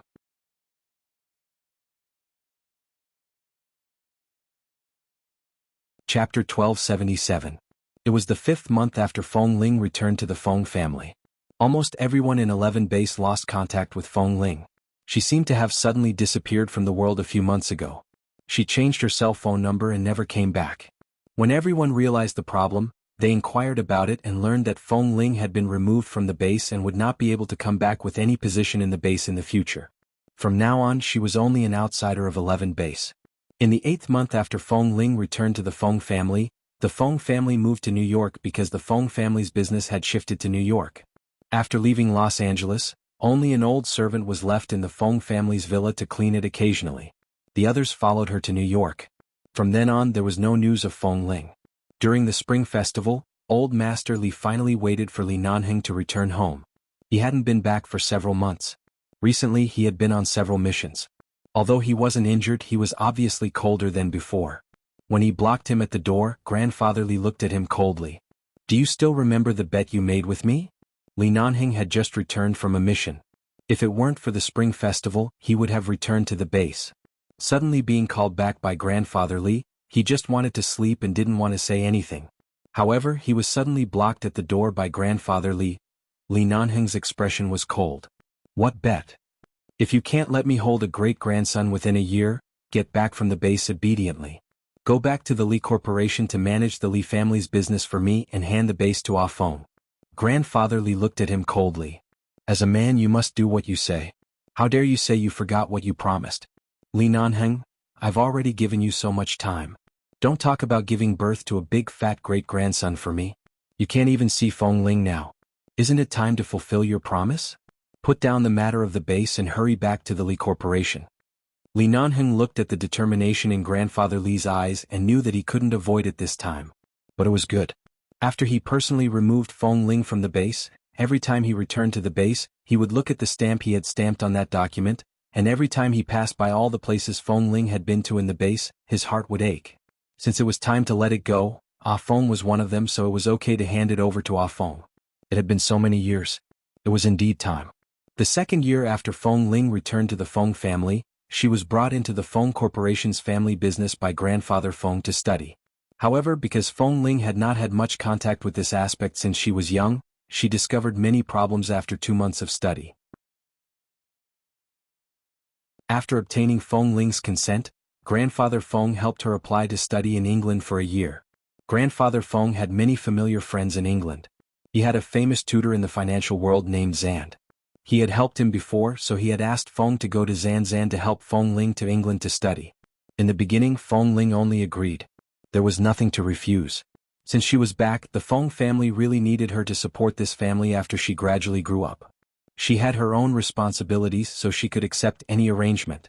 In the end, she did not expect that Jean Wan's tutor in England was actually Mr. Zand. She had just arrived in England and had just found someone when she bumped into Jean Wan. However, Jean Wan had already been in England for 2 years, and her entire temperament had changed. Feng Ling did not mention much about herself in front of Jean Wan. She only said that she was here to study. Coincidentally, she was currently studying business management and various business and financial matters.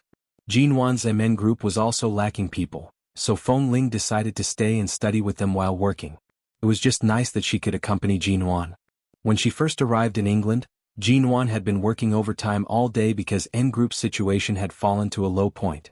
Although Feng Ling had come to study, she was used to taking care of her, so she often stayed by her side to work with her. She often helped Jean Wan pour coffee and pack her things. Occasionally, she would act as Jean Wan's chauffeur and protect her just like when she was in High City. However, after all, she could not follow her around like before. Jean Wan was now the CEO of N Group, and it was not convenient for Feng Ling to follow her to many occasions. Feng Ling was worried about Jean Wan, so she simply asked Jean Wan to take some time out every day to learn some self-defense skills from her. Jean Wan was quite willing to learn. Every day after working out, she would take an hour or two to learn various movements from Feng Ling in the gym. She would also learn from Feng Ling how to recognize the various acupuncture points in the human body. Feng Ling's days of studying in England, because of her company with Jean Wan, felt that the days passed very quickly. It was not as perfunctory and forced as she had imagined. She gradually adapted to the so-called struggle in the business world in N Group. She personally watched as Jean Wan single-handedly supported N Group. With Mr. Zan's guidance and help, she watched as N Group gradually gained a place in the global Chinese community. Not only did Jean Wan benefit a lot from Feng Ling, but Feng Ling also benefited a lot from Jean Wan. Half a year after coming to England, Jean Wan happened to be ranked first on the Forbes list of female entrepreneurs under the age of 25.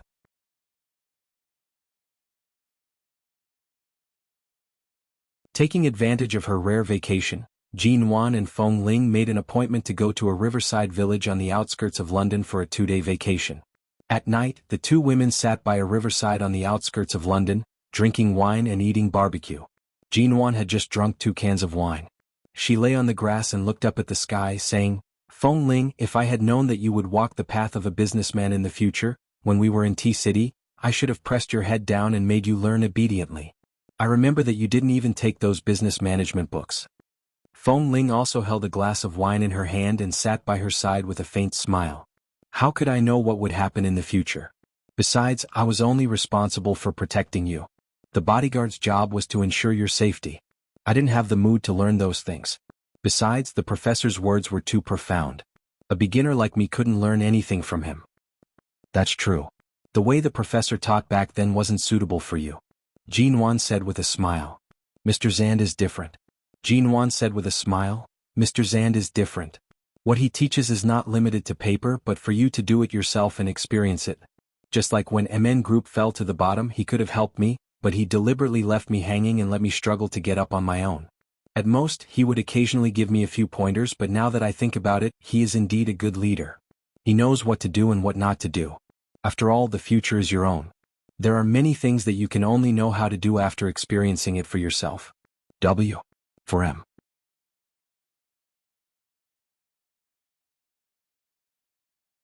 Chapter 1278. Feng Ling sighed with a smile.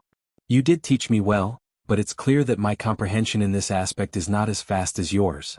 Jinwan lay on the ground and turned to look at her. It's because you've never really experienced the domestic business world. After seeing the bloodshed that's different from 11 base, you know what to do. Bloodshed? Feng Ling said lightly. She didn't know what was going on in her mind. Hearing the pause in her tone, Jinwan sat up again and turned to look at her. You've been in England for so long, but I haven't asked you about the details. Why didn't you return to 11 base? From my understanding of you, even if you suddenly found out about your background or had any other choice, you wouldn't choose it. You would only choose to return to 11 base, but why? Feng Ling sat on the grass and looked down at the wine in her hand. After looking at it for a while, she still didn't say anything. She raised her head and drank the wine. Then she got up and took the empty wine cup. She said indifferently without looking back, Let's go. Let's go back. Feng Ling was not a person who always liked to put aside her worries and talk about them, but she was very honest with Jinwan. She had also peeled off her past in front of her and often told her everything she knew about her experience in 11 base. But in the 6 months she came to England, Jinwan could see that although Feng Ling was no different from usual, her temperament, state, and eyes seemed to have changed. In the past, Feng Ling was just a Feng Ling who stubbornly wanted to live according to fate. Now Feng Ling's eyes were calm and indifferent. She seemed to be indifferent to anything, but she was observant. After sending Jinwan back to her own residence, Feng Ling drove back to another apartment nearby. Originally, Jinwan wanted Feng Ling to live with her so that she could accompany her, but after all, Xiaoba was living with Jinwan. Although Feng Ling quite liked Xiaoba, she couldn't stand being around Xiaoba 24 hours a day, so she simply lived outside. However, the place she lived was very close to Jinwan, and it was only 5 or 6 minutes walk. After returning to the apartment, Feng Ling took off her coat and immediately went to take a shower. After showering, she picked up the hairdryer and stood in front of the mirror to dry her hair. Her hair had already grown past her shoulders. There were several times when she wanted to cut it short, but Jinwan stopped her. Jinwan could tell that she didn't mention a word about Li Nanheng and 11 base. Even if she didn't know what had happened, she knew that Feng Ling's attitude toward the past was very resolute, as if she wanted to cut off everything. So Jinwan said casually, You've been dressing up as a tomboy for so many years. It's time for you to completely change yourself. There's no need to cut your hair. If you feel uncomfortable, you can get a simple haircut. It doesn't matter if you tie your hair up or let it down. Now that you're standing in front of me, I feel that you're indeed no longer the Feng Ling of the past, but if you keep your hair so short, I'll feel that you're still the same as before. Feng Ling didn't want to be like the past. She wanted to change. She indeed wanted to cut off all traces of her past, even if it was just a shadow that resembled her. Memories often made people think of many things. She didn't want to recall them. However, she didn't go to the barber shop outside to get her hair styled. Every day she only wore a simple black baseball cap. Occasionally her hair would be tied into a short ponytail, and occasionally it would be scattered over her shoulders. She only wore a hat. She was still used to wearing sportswear because she felt comfortable and didn't feel restrained. However, Mr. Zand had specially said something about her usual dressing. He said that the British business world paid a lot of attention to etiquette. For some important signing occasions and business contacts, she had to wear formal clothes or gowns. It was not advisable for her to always dress like a student or a gym coach. After being pointed out by Mr. Zand several times, Feng Ling still had no intention of changing her mind. On the other hand, Xiaoba and Jinwan were anxious for her. MN Group was prospering by the day. Although Jinwan was busy, she was not as tired as she had been in the past few months. It was rare for her to find time, So she and Xiaoba tricked Feng Ling to a certain commercial street in London and brought her into a department store. It was one thing for Jinwan, but Jinwan also brought Xiaoba along. Of the two of them, one was paying attention and the other kept chatting by the side. Feng Ling looked at the clothes they had chosen for her and felt her head hurt. This dress isn't bad. It's a very plain style on the top, and there are some pleated designs on the bottom. It should be very smooth on your body. Jinwan picked up a pearl-colored dress and raised it to Feng Ling. She waved it in front of Feng Ling. After making sure that Feng Ling's skin could handle any color, she stuck the dress to her body and said with great satisfaction, "Beautiful, this is very beautiful." Feng Ling tried on quickly. Jinwan. Feng Ling was helpless. She raised her hand and was about to push the clothes away when Jinwan forcefully pressed the dress against her body and stared at her. "Don't you remember what I said? And what did Mr. Zan say about you? Have you forgotten that even if you don't like to wear it, you have to have a few pieces? Otherwise, when it comes to certain occasions, do you still want to borrow my clothes? I can borrow them, but our sizes are different. It won't be comfortable for you to wear them." Without waiting for Feng Ling to speak, Jinwan turned back and asked the shop assistant to lead the way for Feng Ling to the fitting room. Feng Ling was helpless. She took the clothes into the fitting room. It wasn't that she had never worn dresses before. In the past, when she was in the base, she had worn them when she was dressed as a woman. They were sexier and tighter than this kind of clothes. At that time she was not used to wearing them, but she had no choice but to wear them. Now she was suddenly asked to change her style. In fact, the baseball cap and sportswear were really comfortable. She stood in the fitting room and looked at herself in the floor-to-ceiling mirror. She then looked at the pearl-colored dress in her hand. Xiaoba stood outside and urged, "Feng Ling, don't waste time. COG specially took time out today to accompany you shopping for clothes. Her time is so precious right now and she's still thinking about you. You should give her some face and quickly change your clothes." Feng Ling. A few minutes later, the door of the fitting room opened.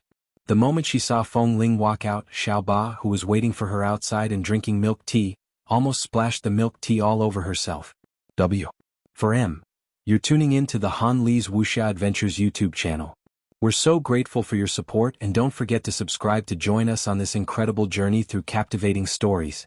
Your generosity through donations truly makes a world of difference, as it's the primary source of revenue that allows me to expand and enhance this channel for you. Thank you from the bottom of my heart for being a part of this adventure.